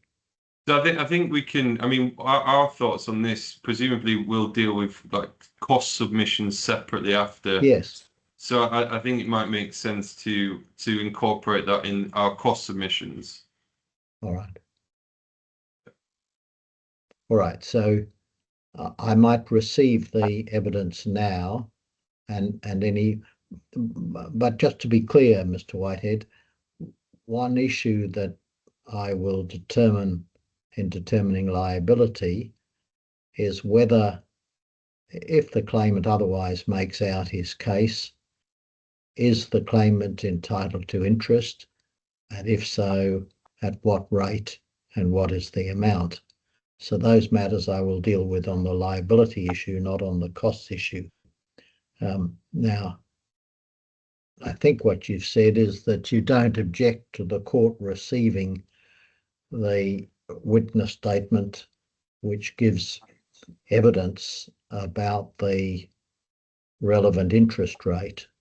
But I thought you wanted some opportunity to respond, or is it not to that you want the opportunity to respond? So it is. I'm just thinking procedurally what would but be. How? Yes, what's what I'm trying to ask you. How do you want that opportunity? What do you want me to do? Well, I think in that way, perhaps we have 7 days. All right. To respond by way of a reply witness statement. I think that might be neater. Yeah. Yeah. Well, that sounds appropriate. Ms. Bejoy, do you want to say anything about that? Yes, Your Honor. Your Honor, the timeline of 7 days, we have no objection to it. We're okay with that. I just wanted to make a small clarification that the observation made by Mr. Whitehead is that there is no pleading on the interest rate. However, I beg to disagree on that. We did make in our pleadings a request for the interest starting from the due date of 30th of June 2019 in our claim form and also in our particulars of claim. Can you show me where that is in the particulars of claim? Page number 31, Your Honor. I would first take Your Honor through the claim form, which is submitted. Well, just go. The particulars of claim might be sufficient. Yes. Thank you, Your Honor. Your Honor, we are looking at page number 31 of the bundle. Yes. And if you look at the prayers prayed in paragraph 34, subclause B, to instruct the defendant to pay 9% interest from June 30, 2019 until the final settlement without prejudice to the claimant's right to seek compensation for any subsequent damages incurred. All right. All right. Now, you've drawn that to my attention. Mr. Whitehead has proposed that I should give him permission to put within 7 days any evidence in response to the witness statement that you are filing with the registry today. Now, I take it you don't object to that? No, Your Honor, I don't object. All right. Well, then the defendant has permission. Well, I'll start with the claimant. The claimant has permission to file and serve the witness statement of, it's your witness statement, is it, Ms. Bejoy? Yes, that's correct. Of Ms. Asha Bejoy. And what is the date of the witness statement? 7th of October, yesterday. Dated 7 October. So that's the first order. The claimant has permission to file and serve the witness statement of Ms. Asha Bejoy, dated 7 October. Secondly, the defendant has permission to file and serve evidence in response to the witness statement of Ms. Bejoy by, so 7 days, today's the 8th, so that'll be by the 15th. 15th of. Yeah. Yes. All right. All right. Well, I see it's now approximately 11:30, so we might take our morning break at this stage and then return at 11:45. Now, I had each party should have half of the day, which is two hours for you, Miss Bejoy. You've had an hour and a half. When we come back at 11:45, you will have another half an hour to complete your submissions. All right. So we'll now adjourn. We'll now adjourn till 11:45. Thank you. Yes. Now, is everybody present? Miss Bejoy. Morning, Your Honor. Yes. Mr. Whitehead, are you back with us? I am, Your Honor, yes. Yes. Yeah. All right, good. Thank you. Yes, Miss Bejoy. Thank you, Your Honor.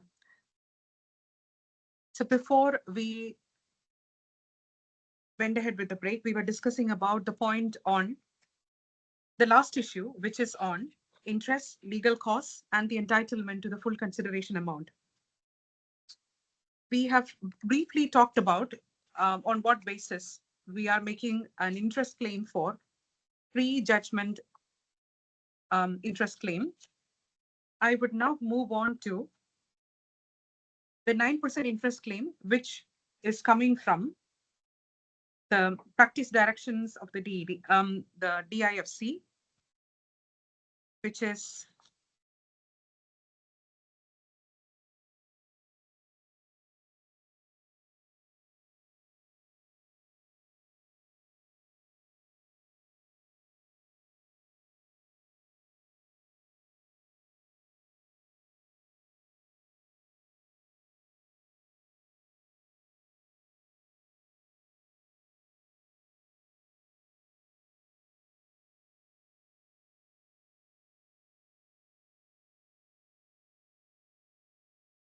yes, Your Honor. So for the post-judgment 9% interest, the claimant would like to rely on Practice Direction number 4 of 2017, issued by the DIFC Court, which governs the post-judgment interest. And it says a fixed rate of 9% per annum from the judgment date. And this has been affirmed in various judgments of the DIFC Court. In fact, my witness statement that is submitted, for which Your Honor has given the permission, has listed down a couple of case laws in which both the pre-judgment interest rate and the post-judgment interest rates are discussed. Since this document is submitted only today, would Your Honor be wanting me to discuss the witness statement in detail now, or you will be Well, just take me through, yes, the parts which you rely upon, which are the significant parts, which essentially, I think, is the rate of interest, isn't it? That's right, Your Honor. So Your Honor has received our email. Do you have that witness statement? Yes, I do. With you? Yes, I do. All right, Your Honor. Thank you. So, Your Honor, I would like to invite Your Honor's attention to paragraph number 4, which I've just read out to you with reference to the practice direction number 4 of 2017. This is in yes, so that's the post-judgment interest. That's right, Your Honor. Well, I don't think I need to hear from you any more about that. It's the pre-judgment interest that your witness statement primarily addresses. Grateful, Your Honor. Yes.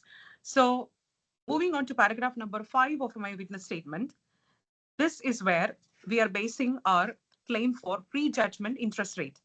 Yes. And we are primarily relying on Article 118 of the DIFC contract law, which we have discussed prior to the break. Yes. Now, in paragraph number 6, Your Honor, we are explaining on the working of how did we manage to arrive at the average bank short-term lending rate. All right. And how did we do that? We worked out the Emirates Interbank offered IBOR rate by extracting the reference numbers published by the central bank for the last 5 years from their website, extracted the information, which is 3-month average for the last 5 years, and we took an overall average of the 3-month averages for the last 5 years, which then helped us to derive an amount of, as mentioned in paragraph number 7, 2.8790%. So that is the IBOR rate of 3-month average for the last 5 years. Yes, I see. And in that regard, Your Honor, Annexure CWAB is the working. Yes. Okay. Would Your Honor want me to project it on the screen? No, it's all right. I have it. Thank you, Your Honor. Now, we have also looked at a few case laws from the DIFC Court to assess and see whether this is what has been followed as a practice in the DIFC Court. Now, in paragraph 9, we have identified a case law, which is TCD 006-2022, The judgment is Rafit Gourmet Investment in Commercial Enterprises and Management LLC versus DIF Interior Decoration Company LLC. This is a DIFC court judgment. And in that judgment, the DIFC court determined that the claimant was entitled to pre-judgment interest calculated at the rate of 1% plus IBOR.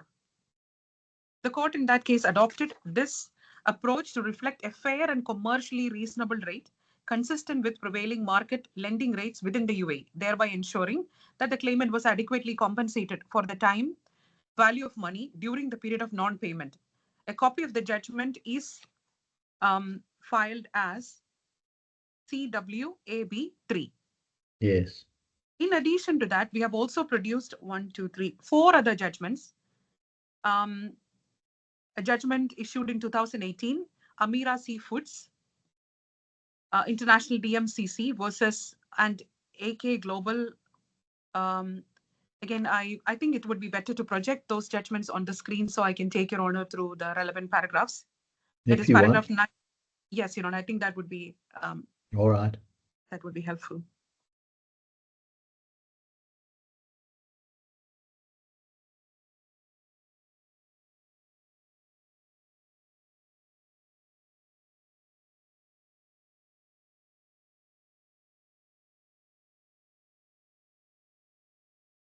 So, Your Honor, this is the judgment of Arima Seafoods, and we are referring to paragraph number 9, which reads, pursuant to Article 18 of Law of Damages, this particular statute in discussion was Article 18 of the Law of Damages. Remedies being DIFC Law number 7 of 2005, interest runs from the date of the bank's breach. Article 17.2, again, the discussion is on Law of Damages. Now, if we go to paragraph number 11, it says the purpose of pre-judgment interest is to compensate the successful claimant for loss of use of the money of the amount awarded as damages. No one rate fits all occasions, although a conventional rate may be used if a rate is not found to fit the particular occasion. So this is one judgment that we are relying on. And again, it goes on, I think below that there is a discussion on IBOR. Sorry, Your Honor, that page was just vanished. I'll just... That's all right. That's all right.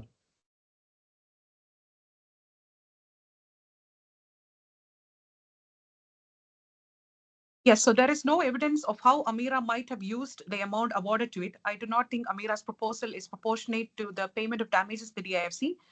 IBOR is an interbank rate, and while IBOR plus a factor can provide a suitable rate, in the present case, a more measured rate is available. So there is a reference to IBOR in this particular judgment.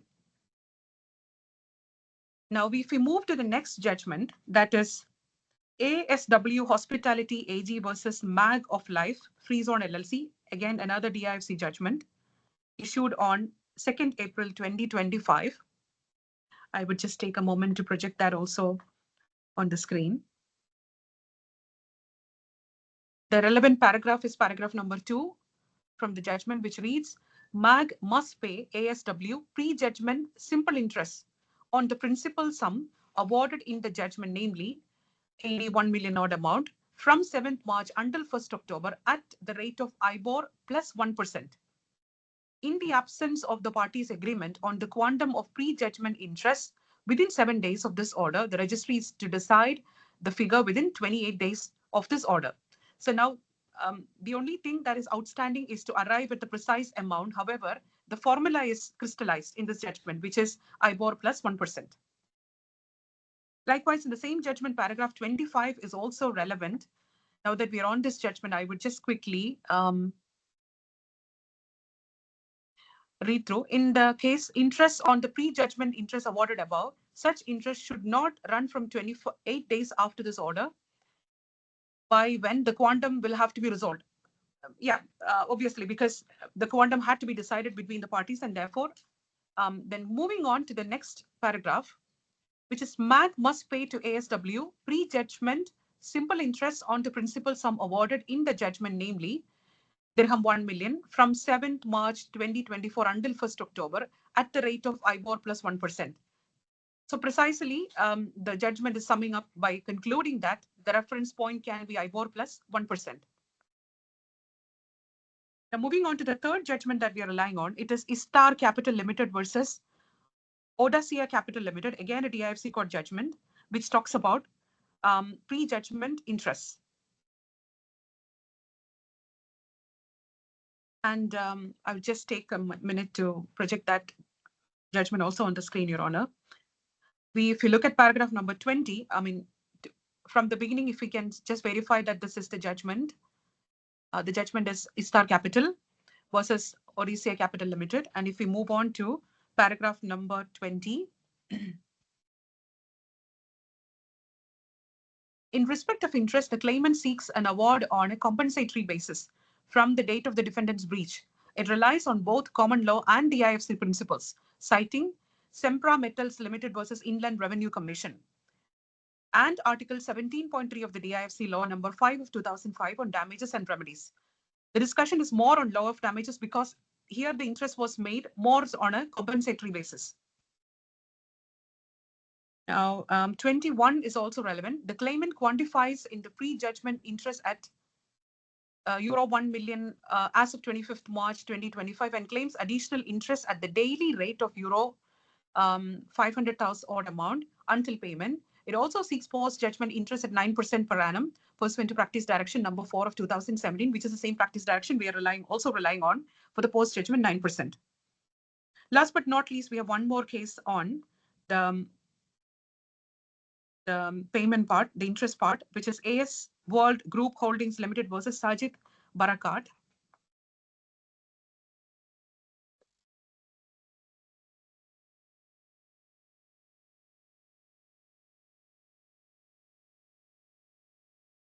Here also there is a discussion on interest rate. It is hereby ordered that the judgment be entered for the claimant in the amount of 4 million odd amount plus simple interest accruing at the rate of IBOR plus 1%. So this is again the formula that is used in this particular judgment. So I would like to submit that, yes, as per DIFC 118 contract law, the claimants are entitled to pre-judgment interest rate, and the calculation can be based on the established practices within the DIFC code, which is IBOR plus a percentage up to your Honor's discretion.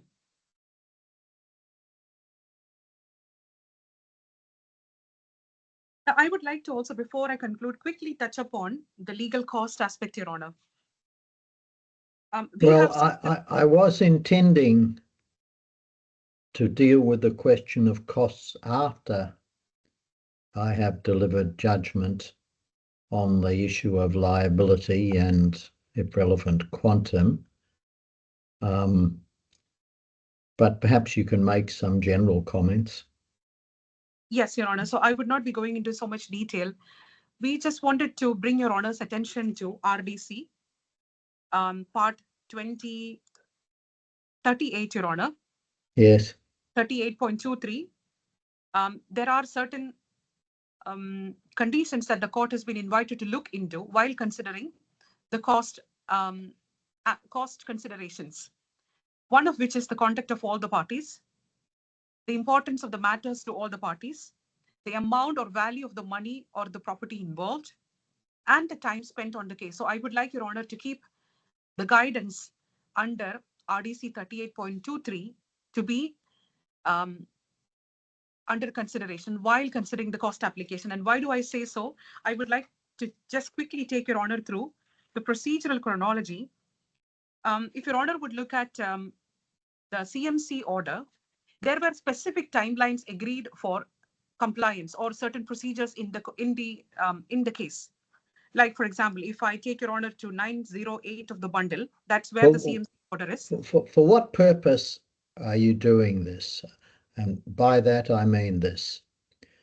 The questions that usually arise in ordering in relation to orders for costs are, first, whether one party should be ordered to pay the other party's costs. In relation to that, the general rule is that the unsuccessful party will be ordered to pay the successful party's costs. The second question is the basis upon which the cost should be paid? Should it be on the standard basis or an indemnity basis? And the usual rule is it should be on the standard basis. The third question is as to the method of assessment, whether the court should order a detailed assessment or undertake an immediate assessment.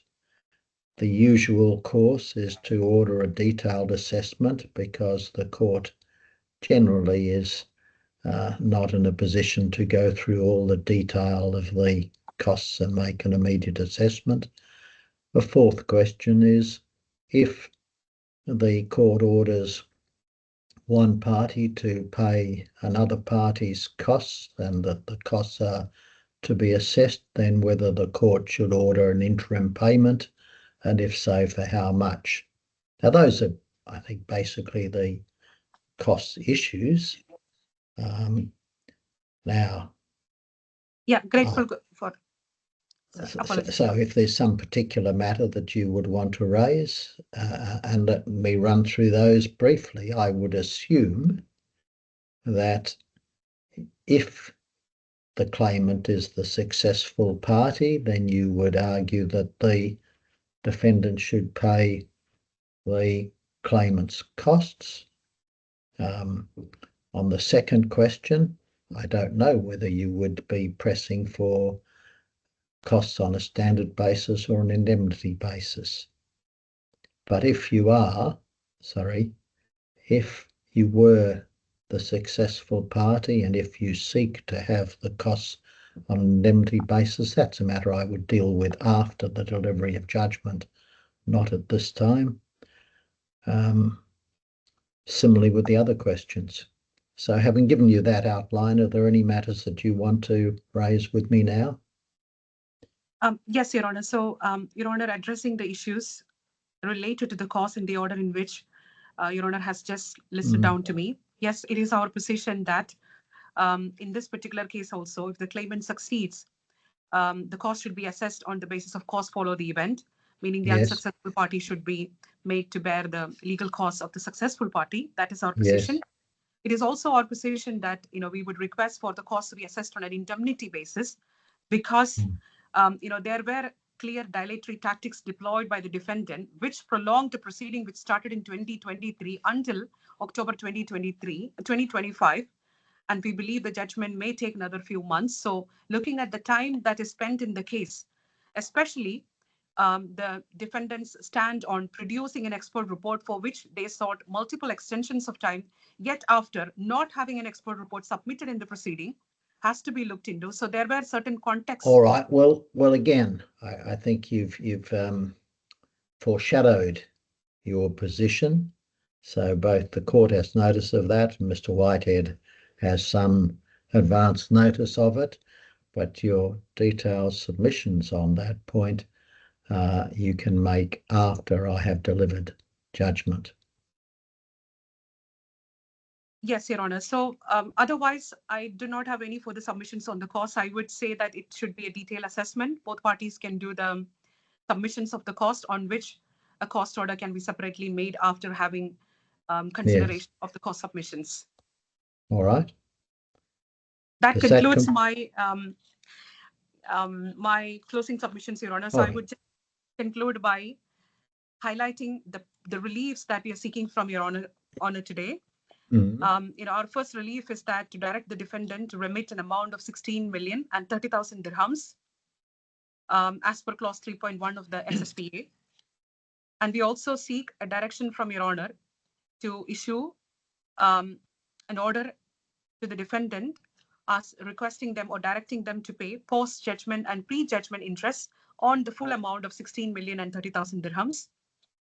And we would also request Your Honour to please make an order directing the defendant to bear all legal expenses and fees to be assessed on an indemnity basis. Yes, all right. All right, well, thank you, Your Honour. Thank you very much. Thank you very much, Ms. Bijoy. Mr. Whitehead will now It's 12:05. I'm going to take a luncheon break at 1 o'clock. So you can proceed on your submissions. I will then take if you haven't completed your submissions in that time, we will take a break from 1 till 2 o'clock and come back for you to complete your submissions after lunch. But please proceed. I'll also refer to you as Your Excellency. So apologies for that yesterday.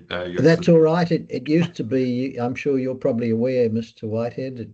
I used to be His Honour, and then that changed a little while ago to His Excellency. But I spent 20 years of my life being addressed as His Honour in another capacity, and I take no offence. Grateful. So the defendant will focus on 4 issues, highlighting which their position should be determined by the court. The first is whether the SSPA is a binding and enforceable document. The second is what is the agreed SSPA consideration, or whether it is agreed between the parties that the consideration should be the 16,030,000. Whether the defendant has paid the consideration or any part of it, whether the defendant objects to the SSPA's alleged duress and disputing the Deloitte valuation, whether that's valid, and if the amounts are due, whether the claimant is entitled to the claim the full amount of the 16,030,000 along with interest, both pre and post interest and legal costs. Again, the defendant's position is this is not a straightforward debt claim, and that it raises serious issues as to whether the SSPA is enforceable, namely due to circumstances regarding the execution, whether the 16,030,000 consideration was ever properly fixed, and whether any sums due at all given what transpired before and after the signature. So the 16,030,000 consideration very much rests on a draft Deloitte valuation report, which is featured throughout these proceedings. And there were various limitations within that, as we've seen during the cross-examination. The defendant's position is that the SSPA was signed under illegitimate pressure. The claimant's own conduct, as we've heard from the defendant, including withholding signing authority, was the operative pressure which compelled the defendant to sign the SSPA. And when the defendant's commercial interests and financial plans were in serious jeopardy, which I will go into. The defendant's position is that the claimant's claim has no merit and that the SSPA is unenforceable and it seeks its costs. So the defendant invites the court to dismiss the claim or hold the SSPA unenforceable or voidable for duress and undue influence. And I take on board, and also we're aware that the test or the burden of proof for that is on the defendant, which I will go through with Your Excellency shortly. The next limb would be to find failure of consideration material change so that no sum is payable, and finally to reject the request for contractual interest and costs. So one of the main points which was discussed in, I think it was the first day, was the claimant's capacity and what capacity he had to sign documents and what positions he held.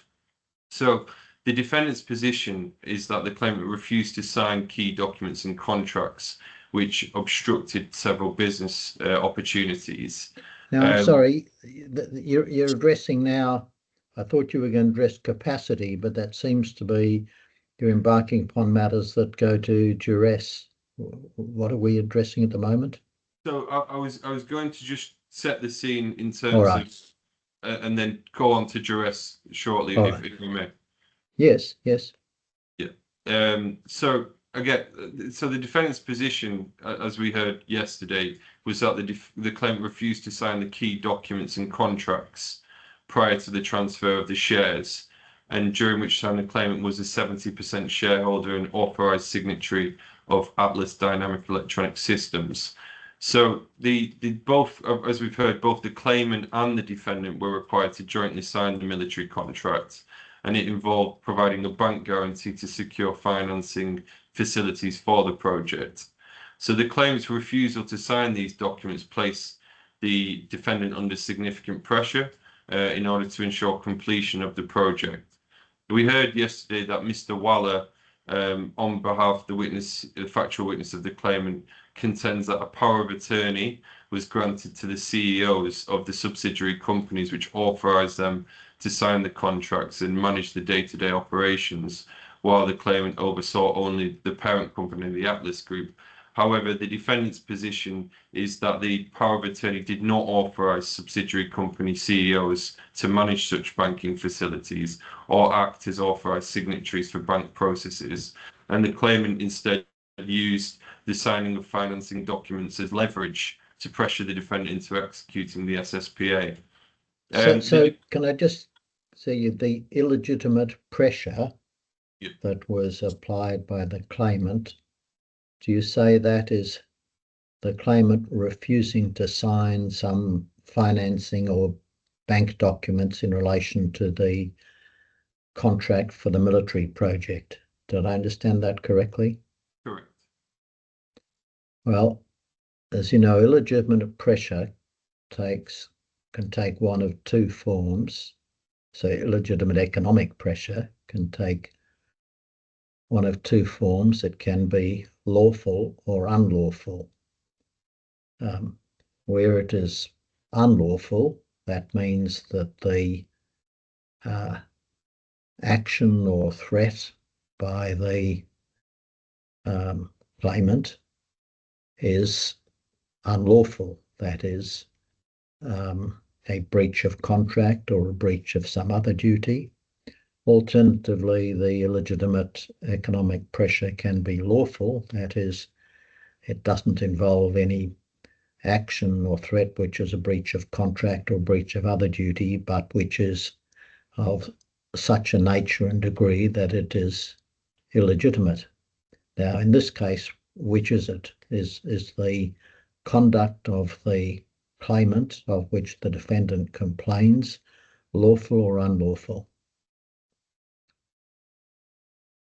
So I think what we've pleaded is that it's lawful. However, it's obviously, yeah, we pleaded that yeah. So the claimant was not under any contractual or other duty to sign the finance or banking documents, but you say that his refusal to do so was some sort of illegitimate pressure. Is that it? Yeah, I think that's our client's case is, yes. Yeah.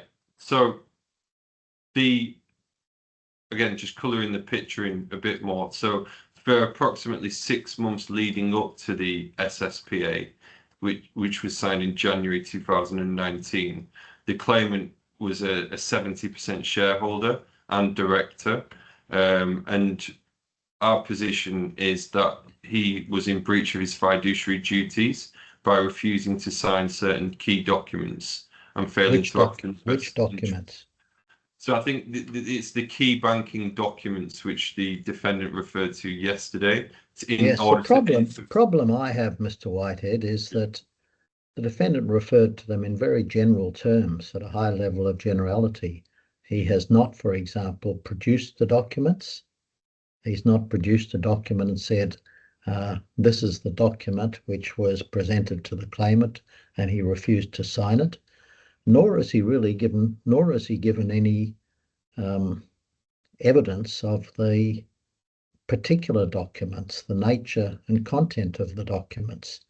And that's significant because, for example, what he seems to have alluded to is the contract or contracts with the military to supply some goods or services. And I think the defendant said or implied that the claimant was required to sign those documents and refused to. Now, I don't understand that part, because whilst the claimant holds 70% of the shares in the company. The company, of course, is a separate legal entity. It does not operate through its shareholders, but through its office holders, as any company. And the defendant was the managing director of the company. So it's not immediately apparent to me, first of all, that the claimant should or was required to sign the documents. Secondly, Mr. Mohamed, the defendant, seemed to put particular emphasis on what he variously referred to, I think, as finance or banking documents. Now, again, they haven't been identified. I don't know whether he is talking about loans. He did refer at one stage to a guarantee. And I think at one stage he indicated that the Atlas Group, that is, in the sense the parent company, was required or asked to provide a guarantee. And again, I'm left to really surmise what that's all about. As we know, it is common when a party enters into a contract for the supply of goods or services, in this case the military, it is common for that party to require the contractor to provide a guarantee in relation to the provision of its services, and that it is not uncommon that it require a guarantee from the parent company or some individual. So putting what Mr. Mohamed said together with those likely scenarios, that's the sort of picture that is presented. But as I say, none of the documents were provided or described in detail. But even if I get to the stage of making some sort of assumption or inference that that's what he's talking about, the next issue I have to come to is, why would the claimant refusing or declining to sign such documents be in breach of his fiduciary duty? Your Honour, I accept. I'm grateful for your summary there. I think, if I may, some of the points which I'd just like to highlight are that, as we heard yesterday from the defendant, a lot of these documents we're told were confidential. I totally appreciate it's not helpful for the purposes of this court and for yourself in such circumstances, but that's what we're told. We did, I think, get told that there was a contract with a value of about 40 million dirhams, I believe. I've not got the transcript, but I think that what I understood was that the main issue, if you like, was that there was a joint authorized signatory. So you had the claimant and the defendant. The defendant didn't have autonomy. He couldn't just sign the documents himself. It was a joint signatory point, so that he was in some way unable to carry things on as he'd want without the claimant's input, if you like, from a purely banking perspective. But what would that be if and entering into, I mean, he didn't tell us, in entering into a contract, let's take the language that he used. He referred to a contract with the military for a security project, a contract to provide some sort of security equipment.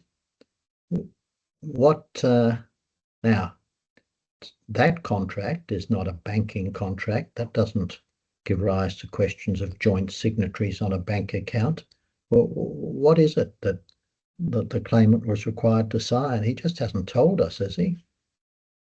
I think unfortunately, that it wasn't very specific at all, unfortunately. We're told there's very highly confidential, high value military contracts. Yeah. And again, I understand your point. It's not very granular, shall we say? But again, my only sort of point on that, if I may, is that my understanding of what he was trying to say, perhaps, is that there was, in circumstances where a bank transaction was required, there would need to be both parties involved. And I think he found he was hindered by his brother in this circumstance by not doing that, which meant he couldn't carry out the obligations under the SSPA itself. That's what my understanding is. Well, let's even taking it at that level. So he couldn't. I'll just check with you when you said he couldn't carry out his obligations. He meant his obligations under the contract or contracts with the military, didn't he? Yes, yeah, I think that's all what right. Yeah. Well, even taking that in general terms, why was the claimant obliged to sign such documents? Why was it a breach of any duty for him to decline to do so? For example, he may have been of the view that, well, no, let's start with the guarantee. If the parent company, the Atlas Group,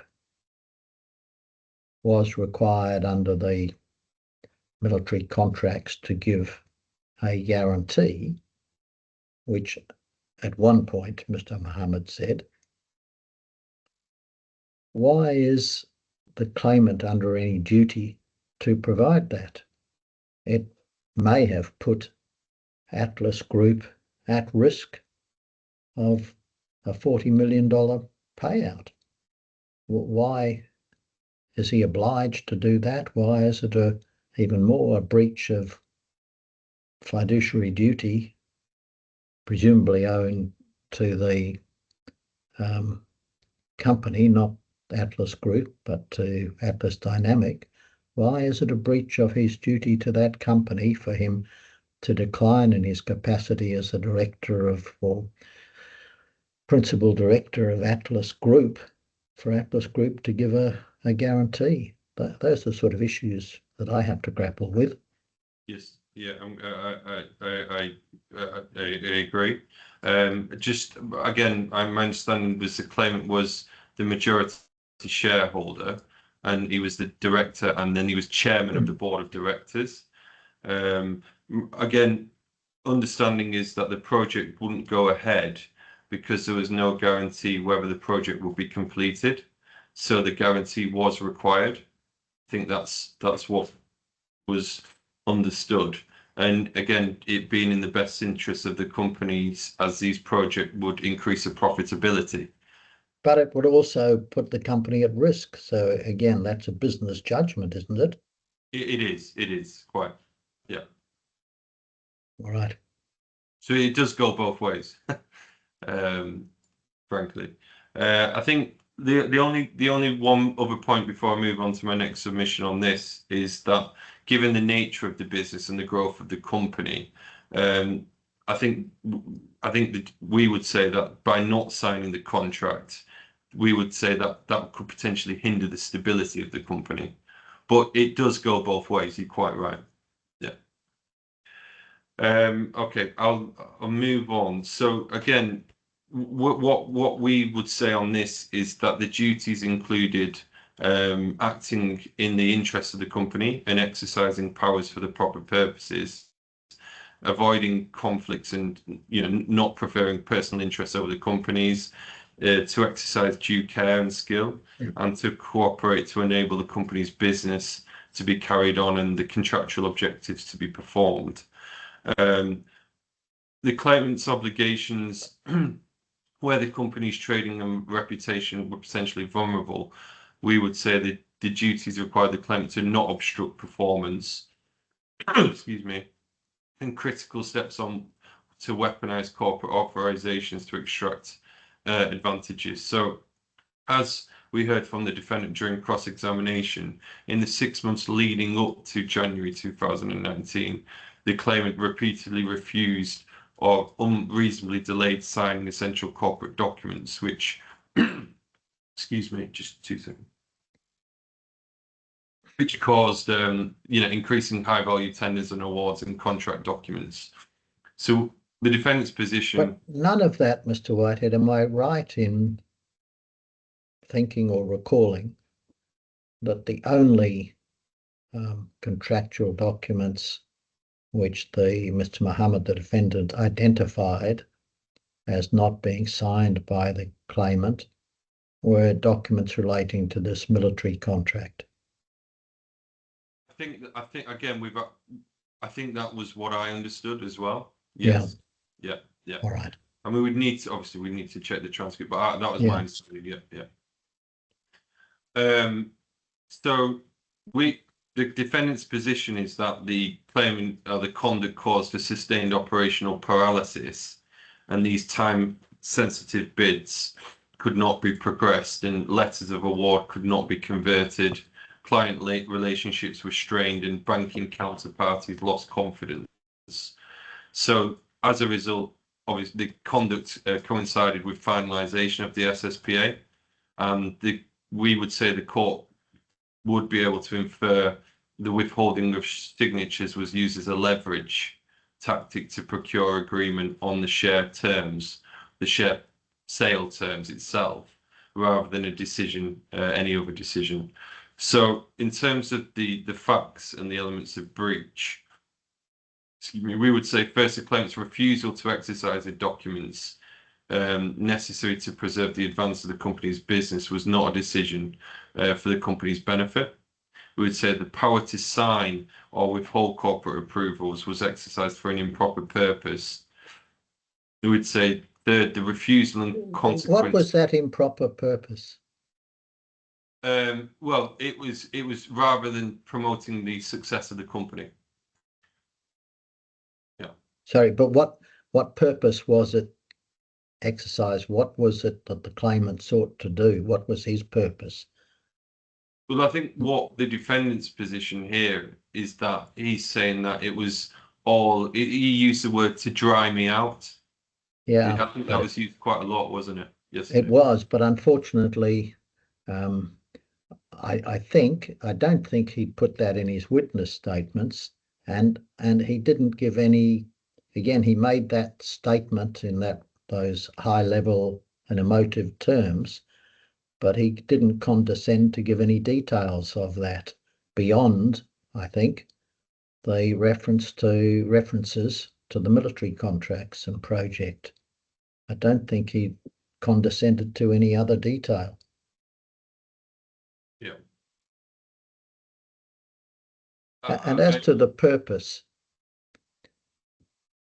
I thought, in a sense, what you've been saying is that the claimant's purpose was to induce or to force the defendant to sign the SSPA or to enter into an agreement to purchase the claimant's shares.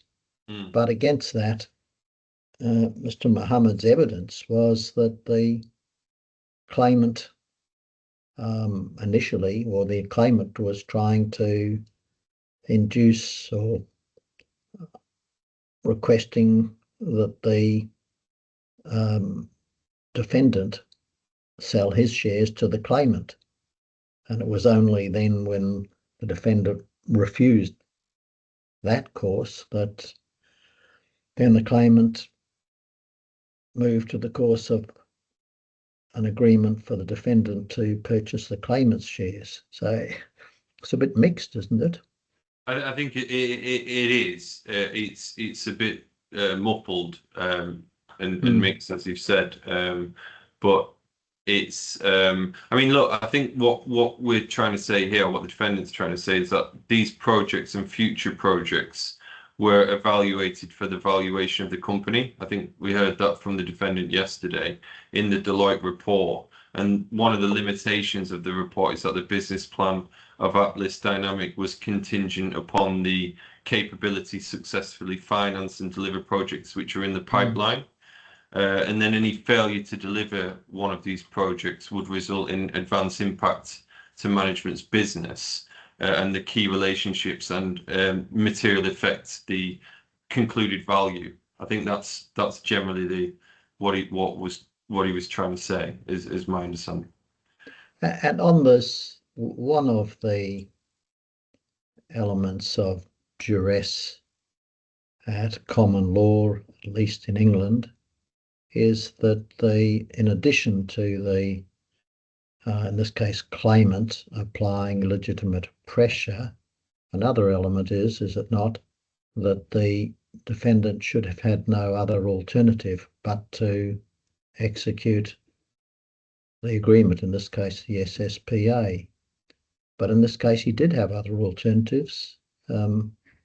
He could have, amongst other things, sold his shares to the claimant, which was the claimant's initial request. Is that right, or what do you say about that? I think that is the case as far as I understand as well. That was an option, but that was much later as far as I understand. Yeah. All right. So again, the defendant's position here is that throughout 2018, he was managing the time-critical defence sector tenders and the awards, and the claimant refused to sign the documents for a significant period of time, which halted the operations and put these high-value award contracts at risk. And then faced with this reputational harm, and the threatened removal of the Atlas brand by a fixed date and the withdrawal of the banking facilities, his position is that there was no realistic alternative but to sign when presented with the SSP on a shortened timeline, which is precisely the type of what he says is illegitimate pressure, which didn't, he wasn't had the requisite consent for. And he did, as far as we understand, repeatedly seek time to verify the draft Deloitte report to secure financing, but these requests were refused or ignored. And the sequence of pressure, coupled with the claimant's refusal to cooperate on core documents, constituted economic duress or undue influence. The SSPA... Did you plead undue influence? I remember you pleaded duress. But do you alternatively plead undue influence? I believe so. I can, if you can just allow me to go review the particulars of claim paragraph. Of course. I'll refer to that, but I will clarify that. All right. So in terms of the SSPA's enforceability, the defendant's position is that this is undermined by the way the price was fixed. So clause 5.1a ties consideration to the evaluation undertaken by Deloitte. We can go, if you allow me to share my screen, Your Honour. Yes, all right. Yeah.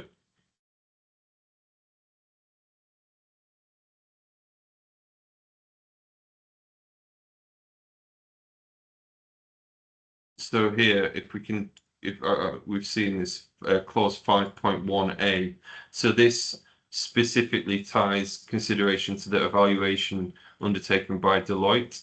However, the only valuation in evidence is a draft, which is marked "no reliance may be placed," with bracketed placeholders and items saying awaiting management confirmation.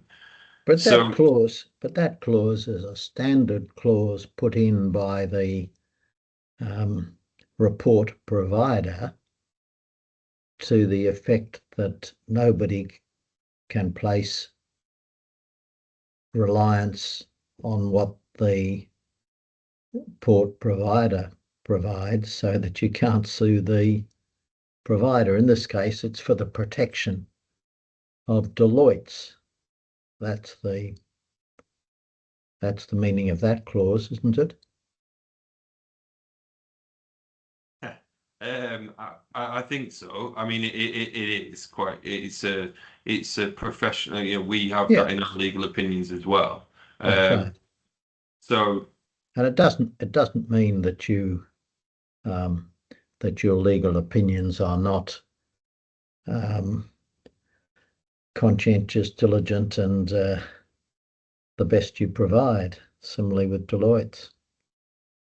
I think I think that's right, and we would agree. What I would say to that though is that we would not generally send out. We would send out a draft, of course. We sometimes do that, but we would certainly follow that up with a final report. The fact that it's got draft on does raise big alarm bells and a red flag. Well, it does, but you've taken me to 5.1a and of the SSPA, and the words you've drawn my attention to is that the payment is of the amount equivalent to 70% of the shares of the seller, and then the important words, on the basis of the evaluation undertaken by Deloitte and which is accepted by both the seller and the purchaser as being a binding upon them.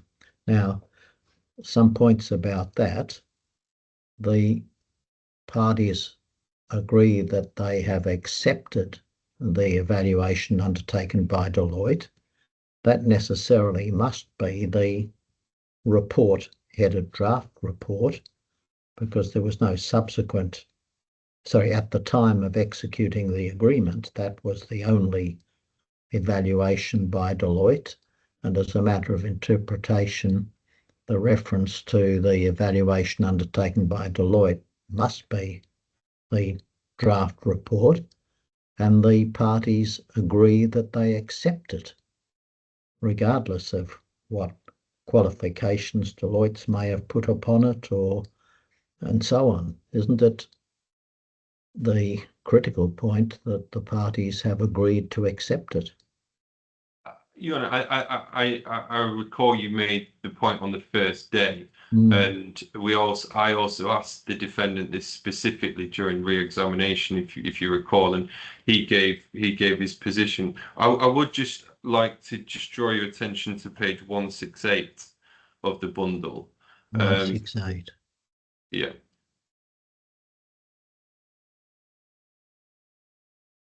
So this is an email from Mr. Waller to the defendant and to the claimant. And in this email, we can see attached is a valuation report issued by Deloitte for your reference. Yeah. We are ready to meet the shareholder to discuss. And if we go down, the previous email, it does specifically say in the final paragraph, I will be happy to discuss this further with you and the shareholders once you have a chance to digest the report. Once you have approved the draft report, we would then move to issue the final signed report. Yes. So I think it clearly, and this obviously is from Deloitte, so I think the intention clearly was to finalize the report. And I think what we heard from the defendant yesterday was that he signed the SSPA under pressure and perhaps didn't fully comprehend the clause which we've just gone to, the 5A clause in terms of agreeing to that report. But you can see here in the correspondence, there's clearly an intention to do a final signed report. All right. Yeah. Okay. So in terms of, sorry, just to sort of move and conclude this point, the SSPA, the defendant's position or submission is that it should be set aside, and it should be unenforceable. And I'll move on to the removal of the Atlas name now. So the claim. Well, we're just going back. When you say that it should be unenforceable or set aside, that is, you have made submissions that is so or should be so on the ground of duress because there was illegitimate pressure, economic pressure applied by the claimant, that the defendant had no other alternative but to sign the agreement, and that the illegitimate economic pressure caused him to sign the agreement. So that's the duress argument. Now I'm not sure if you also rely upon the defendant having misunderstood the terms of the agreement, because I don't understand how that could lead to the court setting aside or finding the agreement as unenforceable. If you sign a contract, then you're bound by its terms, are you not? In the absence of mistake, duress, or some other ground setting aside, the mere fact that you've misunderstood it is not a sufficient ground for it to be unenforceable, is it? No, I think that's right. What I was going to move on to now is just to set out the test for duress and just take you through a case. All right. If that's okay.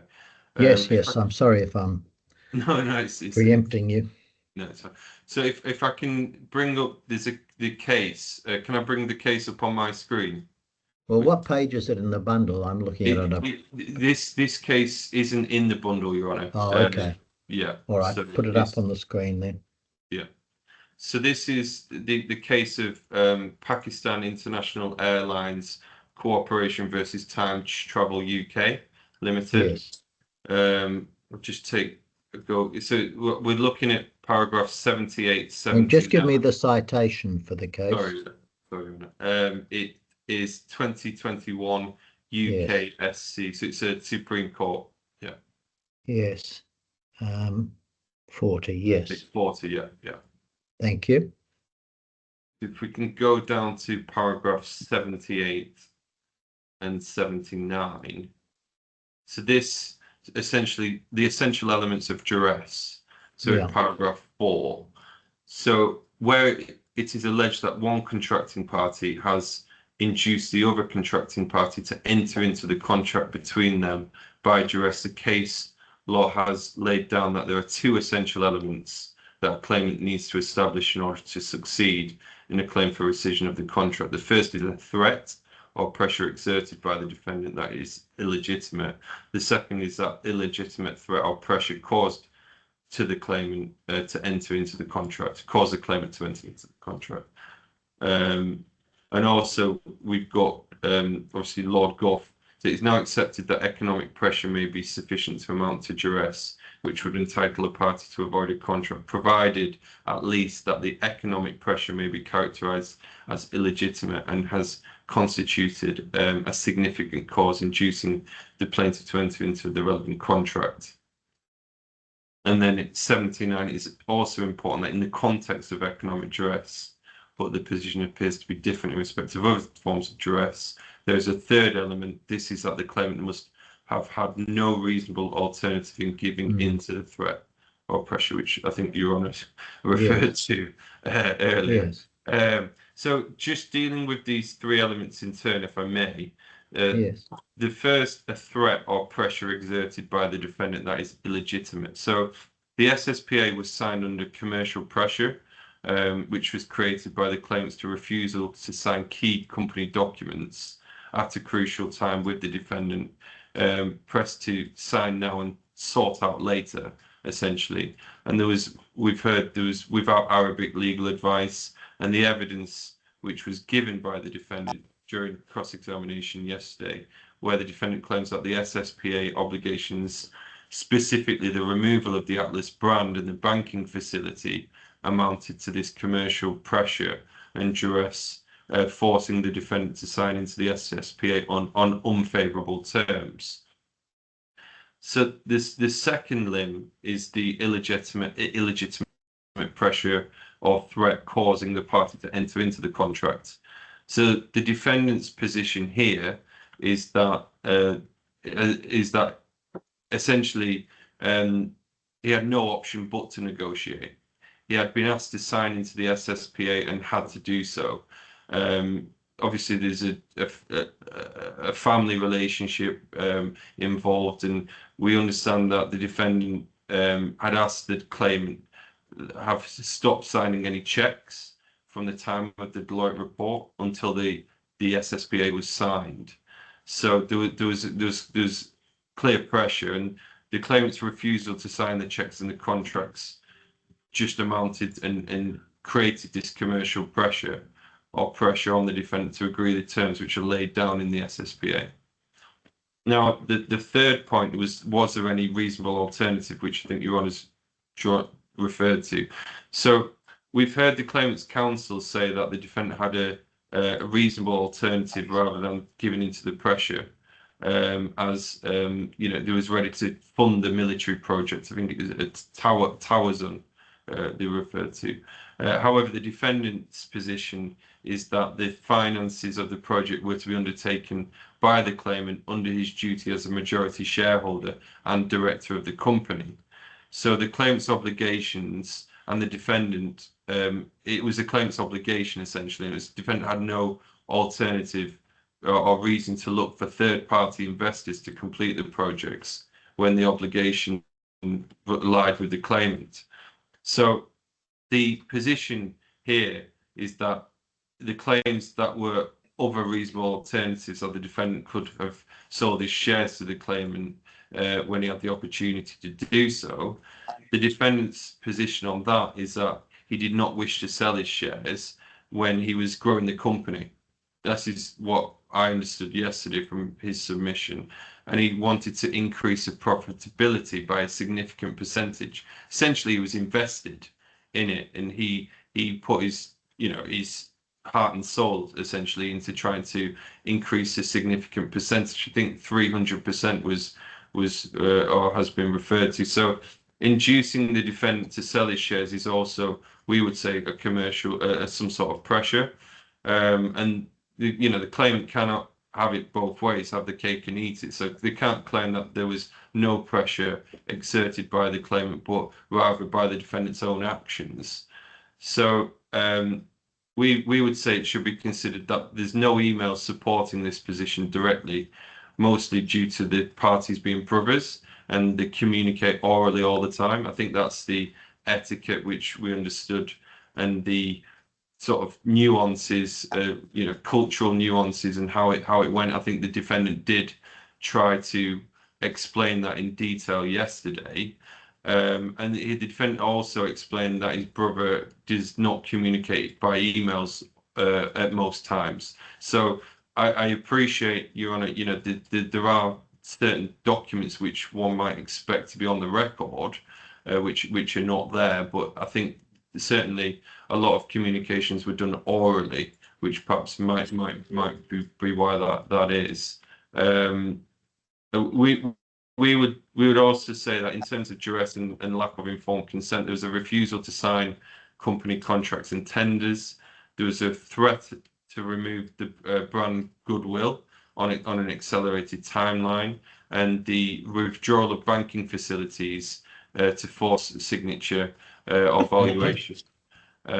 So in this regard, the claimant's intention to infer the commercial pressure only, it does ignore the you know, the nuances or the peculiarities, shall we say, of the defence sector, and also the claimant's leverage over mission critical signatures. I think the defendant said yesterday that the defence sector works in a certain way, and there's certain personnel, and again,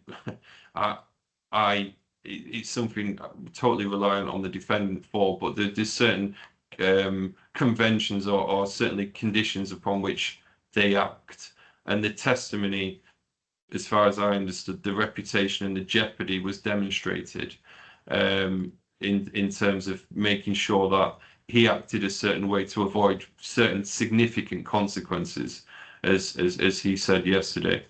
Again, there's no contemporaneous evidence of the claimant accommodating reasonable requests for time.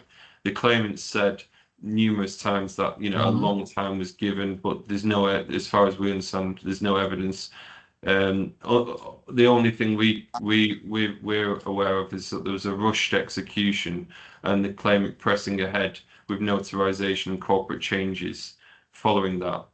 So, in the whole, in terms of my submission on duress and undue influence, that's our submission covering the three limbs.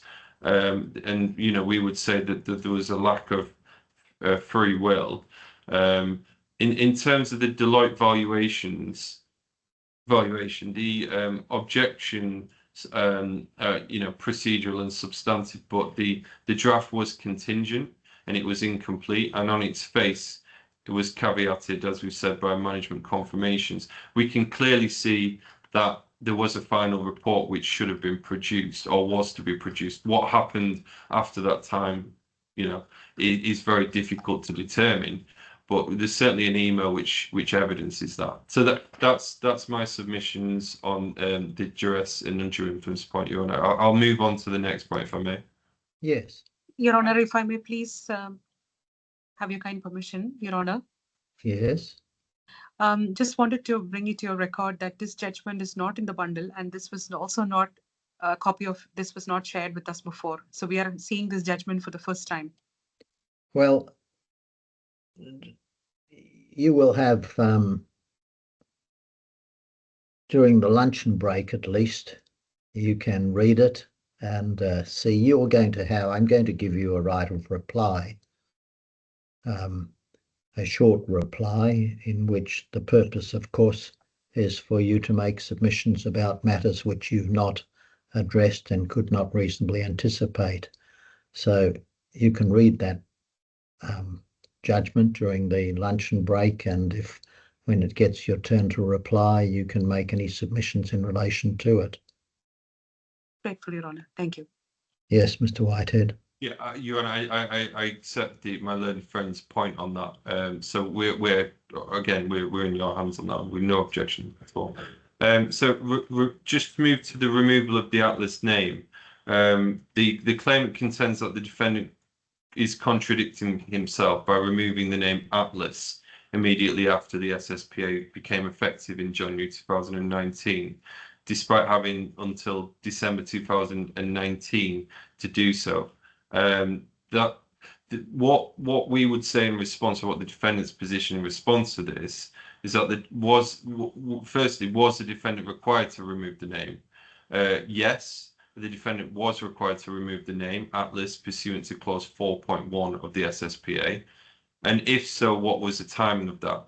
So we would say the deadline for compliance was expressly stipulated in the SPA as the 31st of December 2019. I can take you to those clauses, Your Honour, but if you'd like, but I think you're aware of those. Yes, I am aware of them. Yeah, great. Also, clause 6.1c of the SSPA, there's an annual royalty of 8 million dirhams, which would be imposed on the defendant for each year that the Atlas name remained in use. Yes. So we would say the defendant acted promptly to remove the Atlas name to avoid incurring any financial penalty, as there was a clear deadline and financial consequences were attached to this obligation. The next point is whether the defendant complied with this requirement immediately after the SPA took effect or closer to the deadline. We would say that's irrelevant, as he was fully entitled to meet his obligation at any time within the specified period. So the defendant chose to remove the Atlas name to cease marketing activities under the old brand and to establish and promote his own business identity under the name Al Sahar. There's another point just to raise here and it was discussed yesterday, is this conflict of interest point by the lawyer for Al Wifaq. So the defendant maintained yesterday, or I think he said yesterday, that he did not specifically get Arabic independent legal advice to understand the terms, valuation, or consideration of the SSPA. He did at one point say that he had, I forget whether he put it in terms of had taken legal advice or spoken to a lawyer and told us what the lawyer said about it, which was, I forget the detail, but something to the effect that they could work it out later. I think you're right. I think that's right. I think there was some reference, but I think it's the Arab. My point's like I think it's the Arabic legal advice. What's the point about that? What do you mean about it? What do you mean about Arabic legal advice? Let me explain what I mean. Do you mean receiving advice in the Arabic language, or do you mean receiving advice about some Arabic law, such as the UAE federal law or Dubai onshore law, or what do you mean by Arabic law? I think what we understand from him is that it's something which it's in the Arabic language, which he would feel comfortable with, and well, both really. I think it would also include what the position would be under federal law if he was to enter into the contract. But you are right. He did mention to some extent that he did at least speak to. I think maybe perhaps not formal advice, but we'd need to obviously verify. But I think the point is that what I was going to move on to was the fact that he didn't. There was obviously the claimant and the company. They were formally instructed and engaged by a law firm to provide advice. However, as far as I understood, he hadn't had that, if that makes sense. So I think he was insofar as that's concerned, he was at a disadvantage insofar as the entering into the contract. Well, because let's take it at its strongest for him, that he did not obtain advice, independent, separate advice. What's the consequence of that? Well, I think what it is there is that I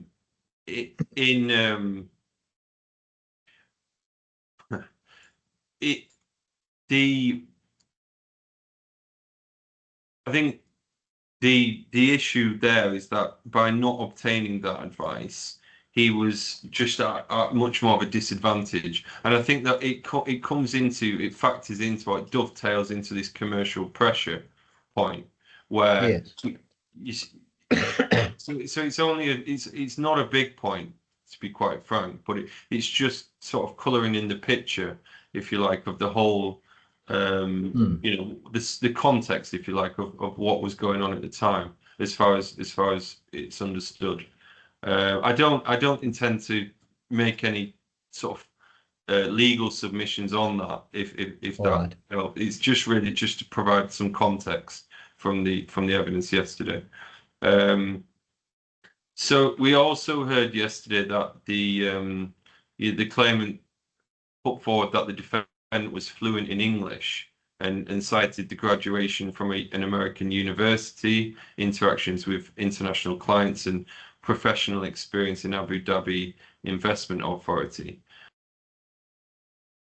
The defendant clarified that his professional dealings have been primarily with local clients in the region and where the communication was conducted predominantly in Arabic.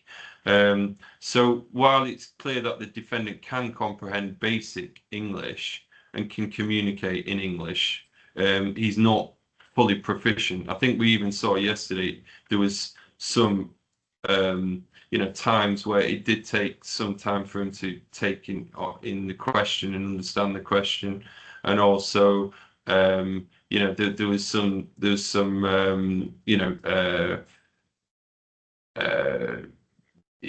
difficulties in fully understanding what was being asked. So we would say this limitation, if any, is compounded in circumstances where there's pressure and stress to sign the contract, to sign the SSPA. So a very time critical and under severe pressure, to understand fully the detail of the English language and what was being said, that would have been compounded. Again, it's a context point, but I think it's important. The defendant also disputes the authenticity. All right. Well, before you get on to that point, it's now 1 o'clock, and you're about to raise this point about authenticity. Perhaps you can do that after lunch at 2 o'clock. Yeah, grateful. All right. So we'll adjourn till 2 o'clock. Thank you. Thank you. Thank you, Your Honour. Well, good afternoon, Mr. Whitehead. Are you ready to continue? Yes, I am, Your Honour. Yeah, I've actually not. There's not an awful lot left, but I'll. All right. Well, we'll get an early mark. Very good. Thank you. So we were discussing the authenticity and interpretation. If I can just share my screen. Yes. Yeah. So this is a trial bundle, and this is page 206. We heard from the defendant yesterday the fact that he referred to his brother as an elder and would not address him by his first name alone, and that it was customary for him to address him in a very formal and senior manner. So we understand. I appreciate it's not particularly helpful because it's not in English, but we understand that this is an Arabic version. Obviously, this is an Arabic version, but it refers to brother AHMED, which aligns with the defendant's explanation from yesterday. I don't intend to sort of dwell on this point, but I just wanted to make sure that it was clear. Also at 722, there's an email from the defendant which demonstrates that the defendant is not particularly fluent in the written English language, which was referenced yesterday. So moving on from this, whether or not the defendant's obligations to the SSPA and the Deloitte valuation report, whether that has merit. So the defendant's position. Can I just go back to in talking about the relationship between the defendant and the claimant? I asked you before lunch if you had pleaded a case of undue influence as distinct from duress, which have different legal principles. And are you raising undue influence separately from duress, or is this just an aspect of the duress defence? So I think we did look at that, and I was going to address you on that. All right. It's in the witness statement, so it's not in the particulars of the defence, but it's in. If I can take you to where it's referenced. Well, let's start with the pleading. If you haven't pleaded it, this is a court of pleading, isn't it? You can't just raise a separate legal defence that's not in your pleading, can you? No, quite right. Yeah. So, I think it was just referenced because I think the defendant had referred to it in his witness statement. So that's yeah. So do I take it that it's really? Do I take it that the defendant relies upon the relationship and between the claimant and the defendant as part of the circumstances in his duress defence? Correct. Yeah. All right. Okay. Yeah. So just on moving on, the defendant's position. And he maintains that his objections to the SSPA were valid at the time of the execution in terms of the duress point. And in regards to the Deloitte valuation, submits that the draft report contained several limitations and qualifications, including. Just explain to me again, please, what part the Deloitte report plays in the defendant's defence. I'm not sure. No, I'll start that again. The defendant seeks to have the court find that the contract is unenforceable or should be set aside on the ground of duress. Now, is also at different times referred to his understanding of what the SSPA provided, and has spoken about the Deloitte report, and I'm not quite sure what part the Deloitte report, its contents, or any difference between its contents and the SSPA plays in the defendant's defence. And to elaborate upon that, the defendant has said at various times that he, in effect, misunderstood the terms of the defence, of the SSPA. But is this correct? Apart from the defence of duress, the defendant's misunderstanding of the terms of the SSPA does not constitute a defence in circumstances where he has signed the agreement, and the agreement, amongst other things, contains entire agreement clause.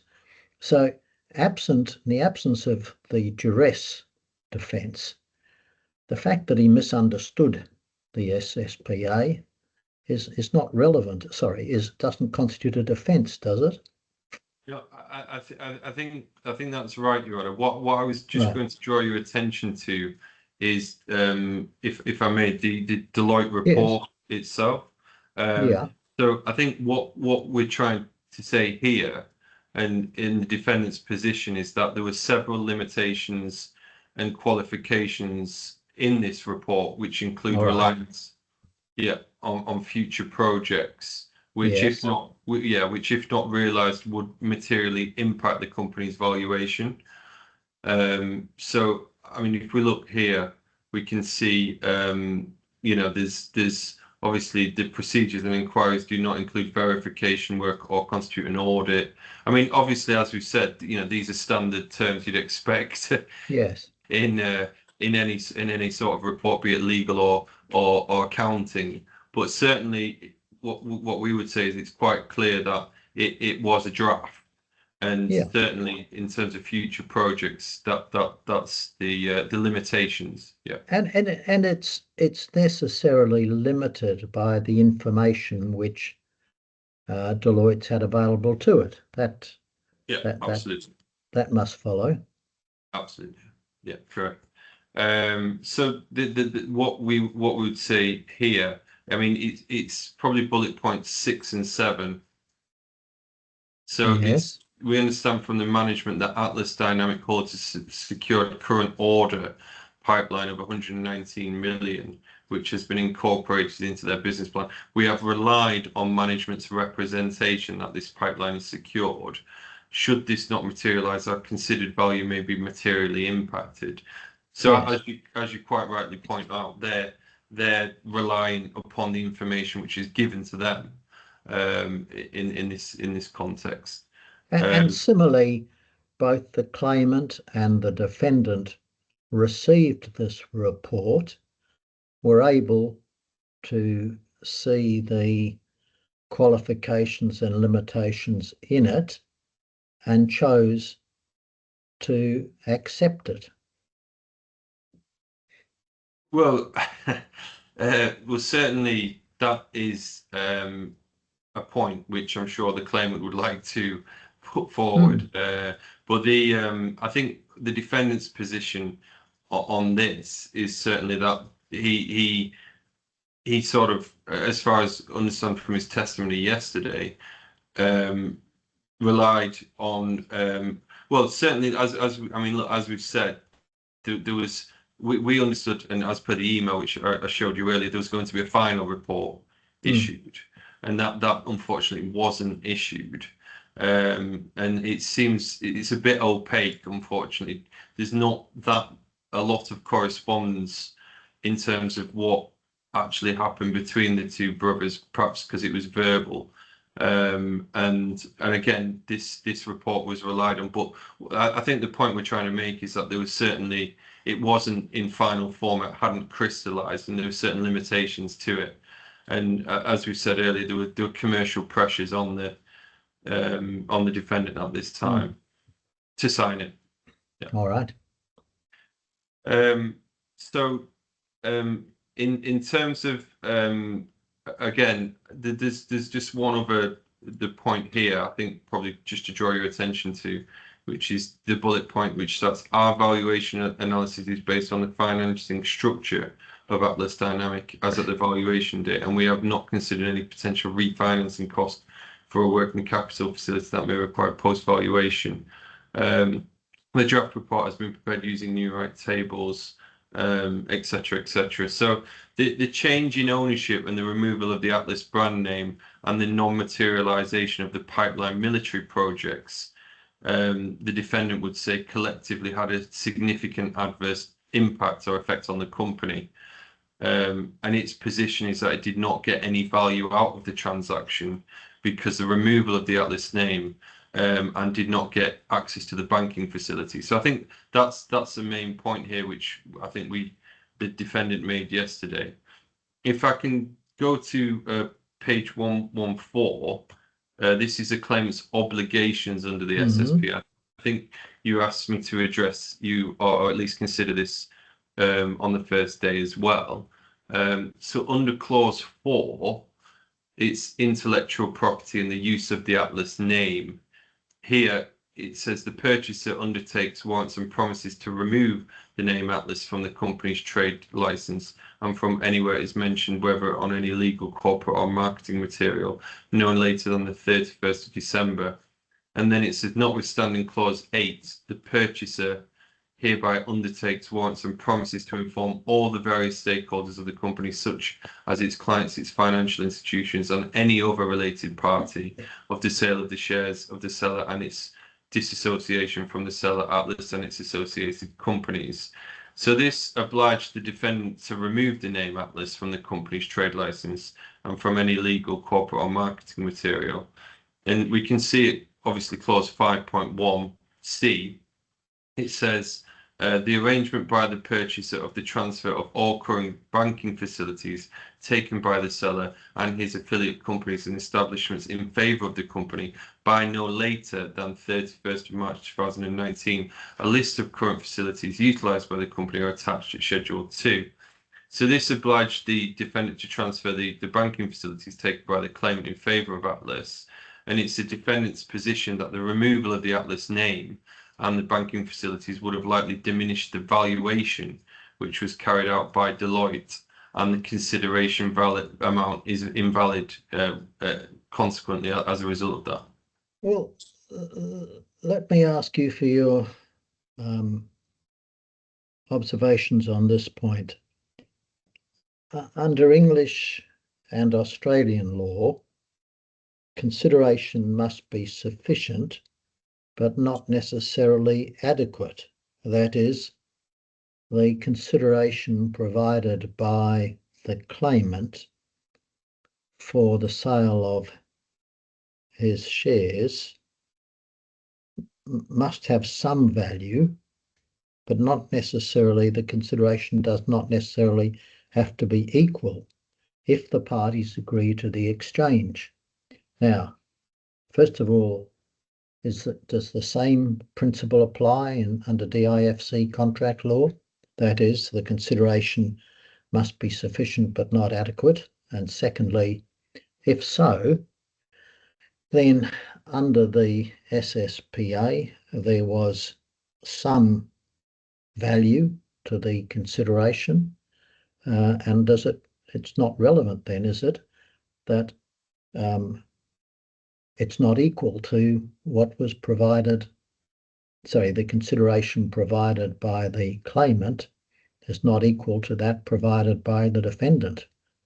It doesn't matter. Look, I think that is certainly a point which, yeah, I think to answer the first question, in terms of whether or not the English law and the Australian law, I presume, I think it does. I might be wrong, but I'm pretty sure it does.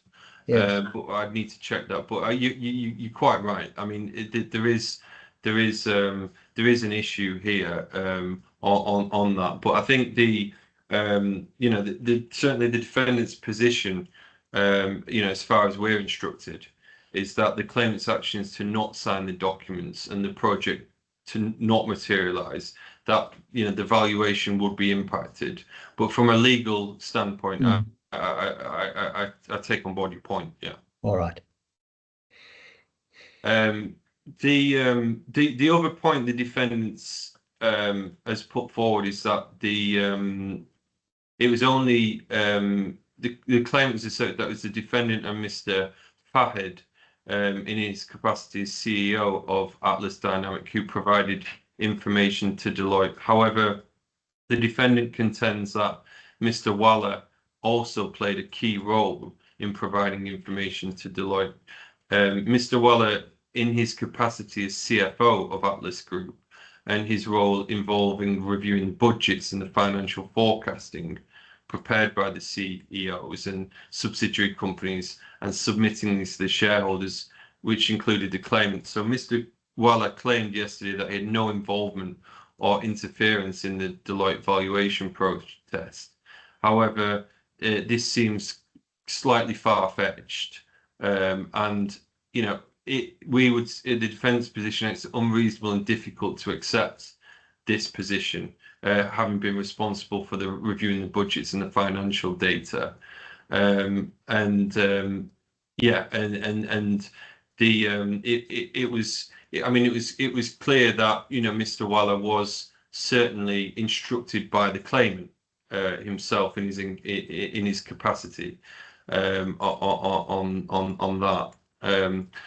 So unless that there are submissions on those points, namely the duress.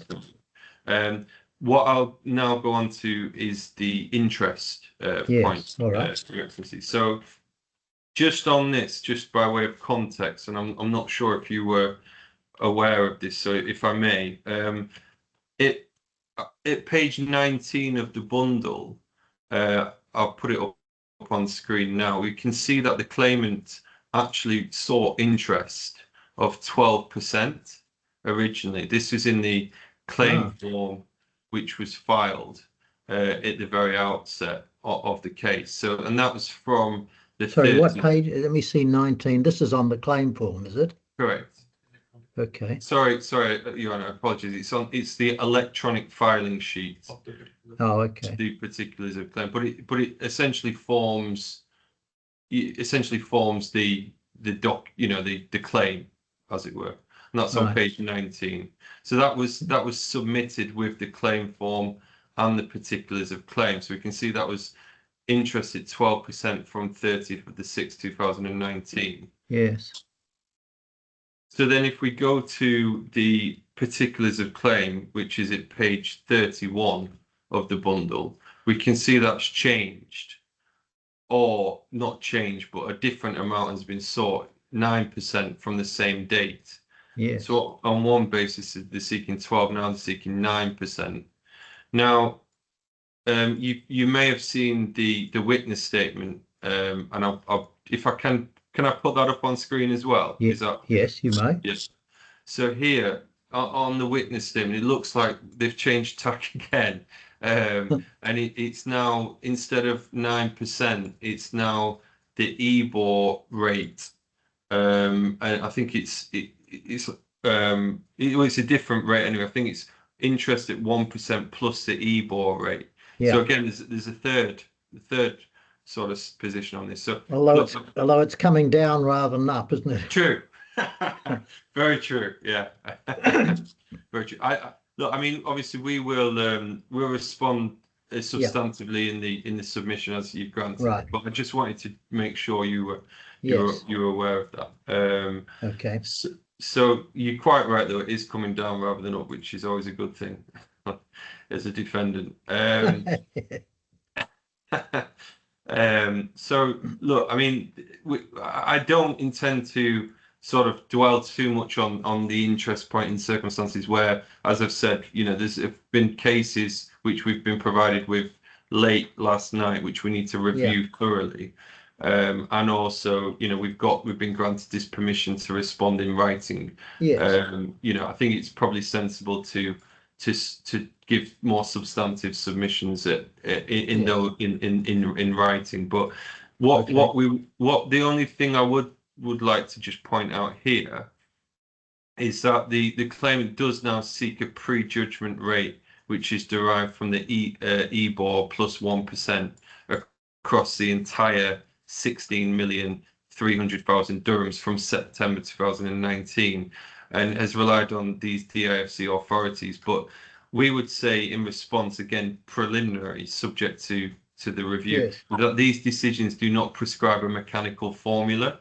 It's not sort of set in stone, and we will look to identify all their so it's within the court has retained the discretion. Absolutely. That's the only point I was trying to make. Yeah. So that's it essentially. And there would be at least 3 aspects to that discretion, I think. The first, whether the court should award interest at all. The second, if so, from what date or dates on what amounts the interest should run, and thirdly, at what rate. Yes. Now the middle point, from what date or dates and on what amount, it seems to me perhaps a relevant issue here is, and of course this is on the assumption that the claimant has got over hurdle 1, which is whether the court in its discretion should award interest.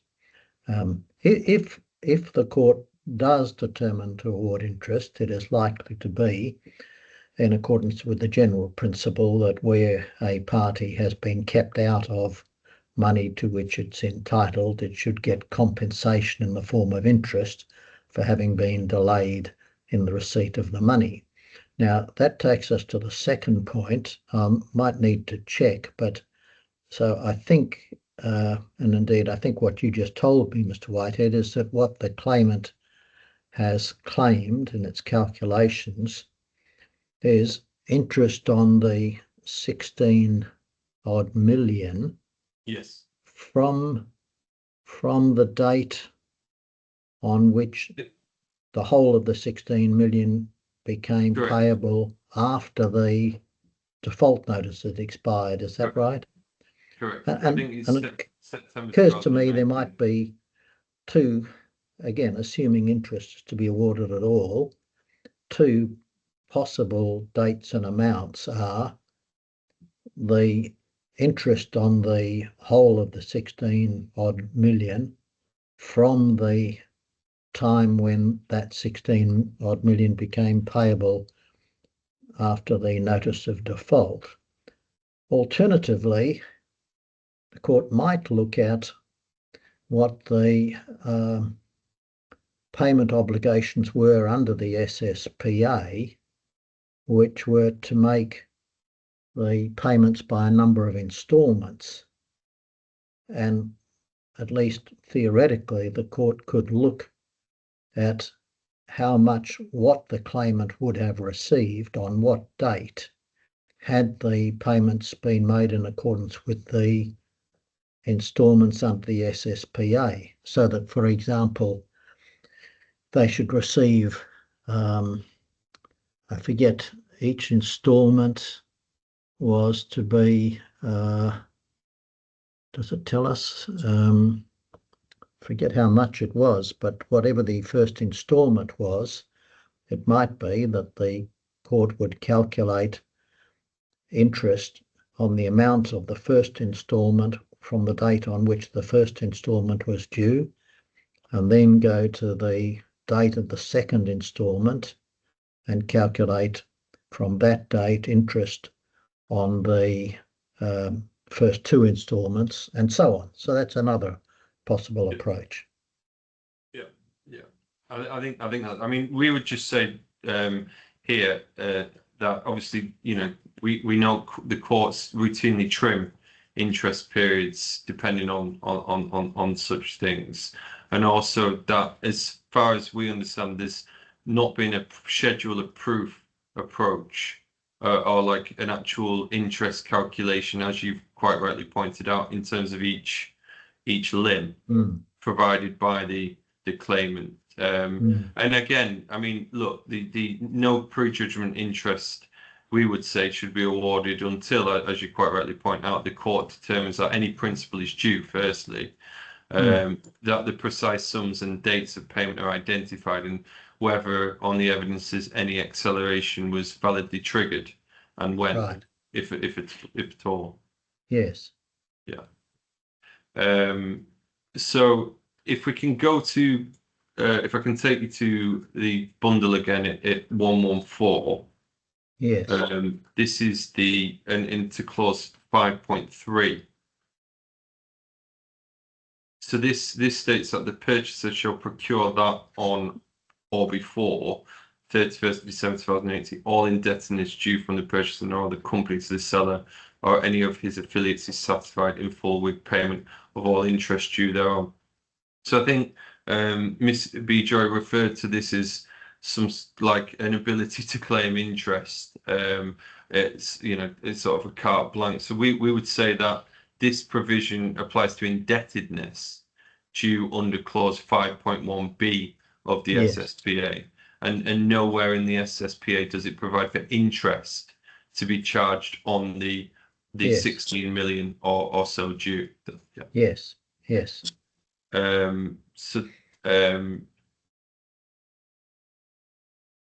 Just sorry, just see if there's anything else.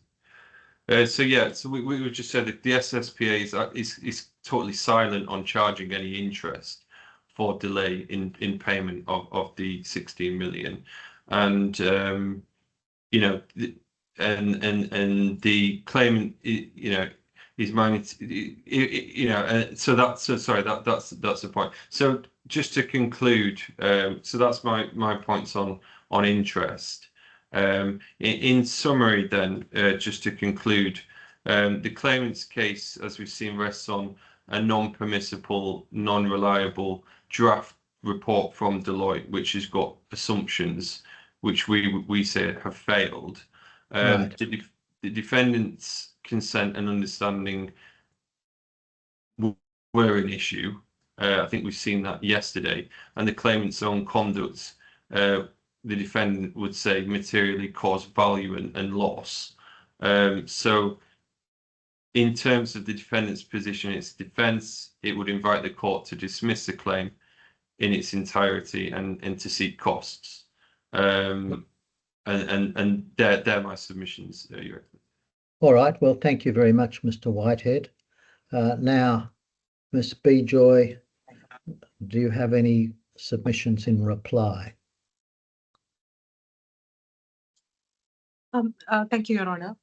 Your Honor, just very briefly, a few things that I would like to highlight from Mr. Whitehead's submissions.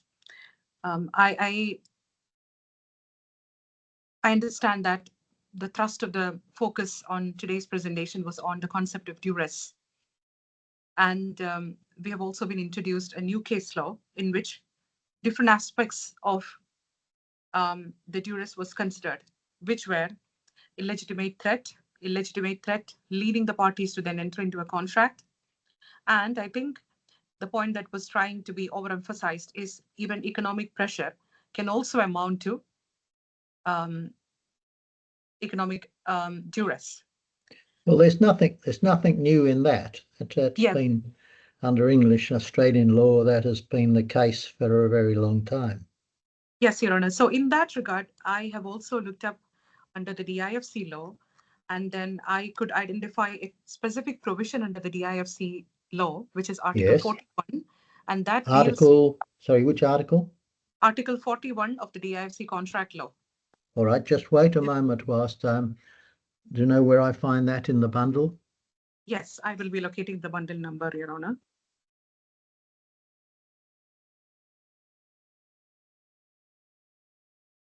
(1683), Your Honor.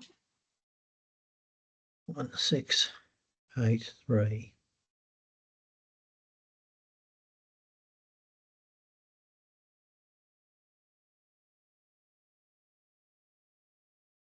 We looked up for duress, but we couldn't find that exact term duress under the DIFC contract law. We believe it could be because the DIFC contract law is taken or essentially lean on UNTROIT principles and not completely on the common law principles.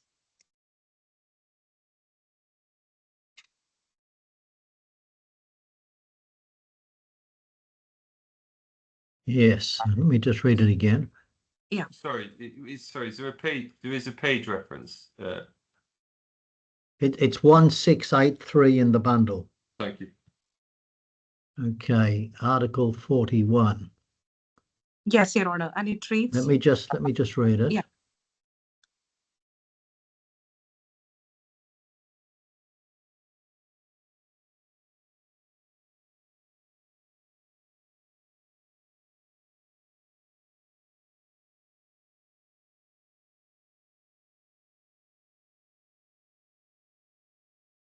Yes, seems very similar to the Yes, Your test Honor. in the Pakistan Airlines case.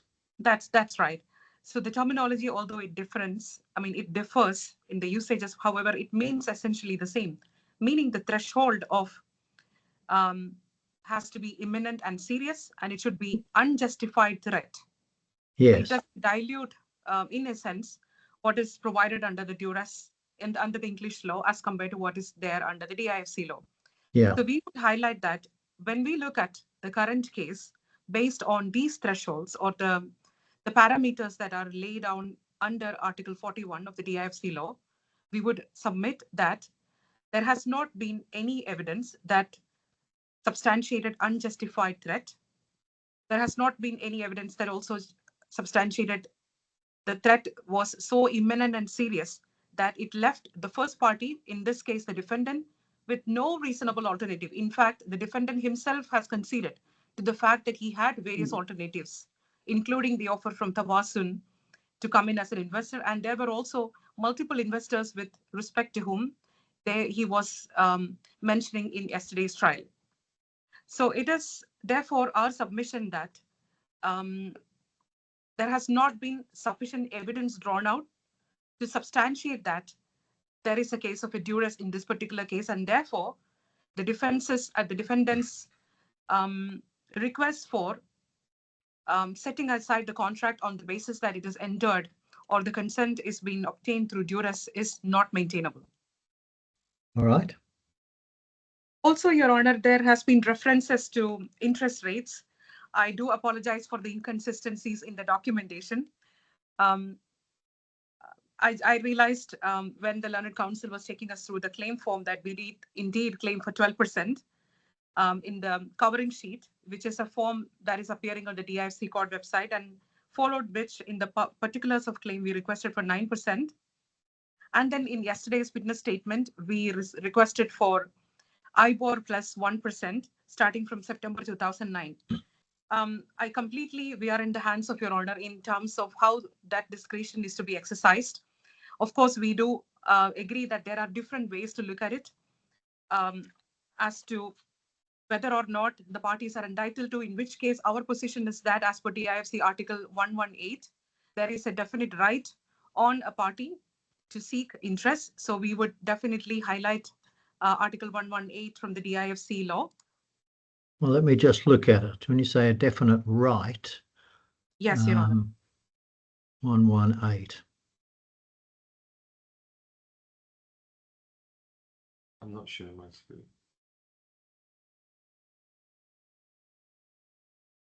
The bundle reference is 1702, Your Honor. Yes, I have it. So you're saying it is if a party does not pay a sum of money when it falls due, the aggrieved party is entitled to interest upon that sum. I see. So you're saying it's not a matter of discretion. It's a matter of the right. A party kept out of their money is entitled to it. Oh, I see. All right. Also in this regard, Your Honor, there could be difference of views on from what date the interest should commence. It is our submission that it should start from the first installment due date, although not for the entire amount, maybe for that part, which is dirhams 275,000 odd amount, which was the first installment that was due on the 30th of June 2019. Yeah. And on that basis, it can be progressively worked out until that 3 months has completed, wherein there is a specific clause in the SPA which says, if there is a default of 3 months, then the entire amount becomes due on that date. And that clause is clause 6.1D of the SSPA, which is on bundle page 115. Yes, I see.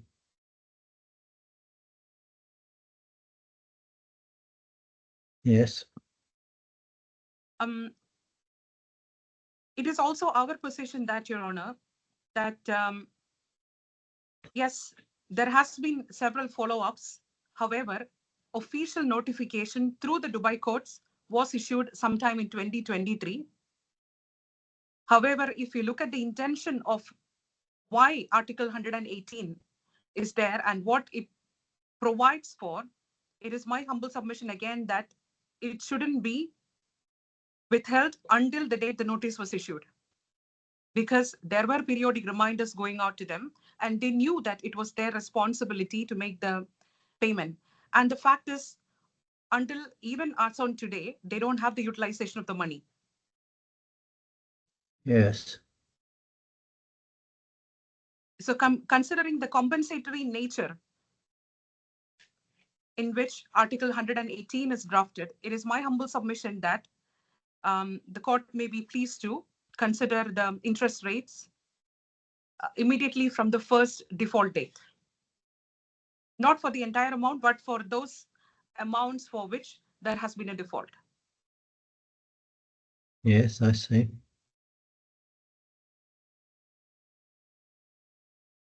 That's all, Your Honor. I do not have any further submissions. All right. Thank you very much. All right. Well, thank you. I have made directions earlier in the day that the claimant has permission to file and serve the witness statement of Miss B. Joy dated the 7th of October, and that's been done. And I've also made a direction that the defendant has permission to file and serve evidence in reply to Miss B. Joy's witness statement by the 15th of October. So I will now reserve my decision. That will, of course, be pending those further submissions from the defendant. So I thank you both for your submissions and assistance, and those who have helped you. I thank the court staff, and that now concludes this hearing. Thank you. Thank you very much.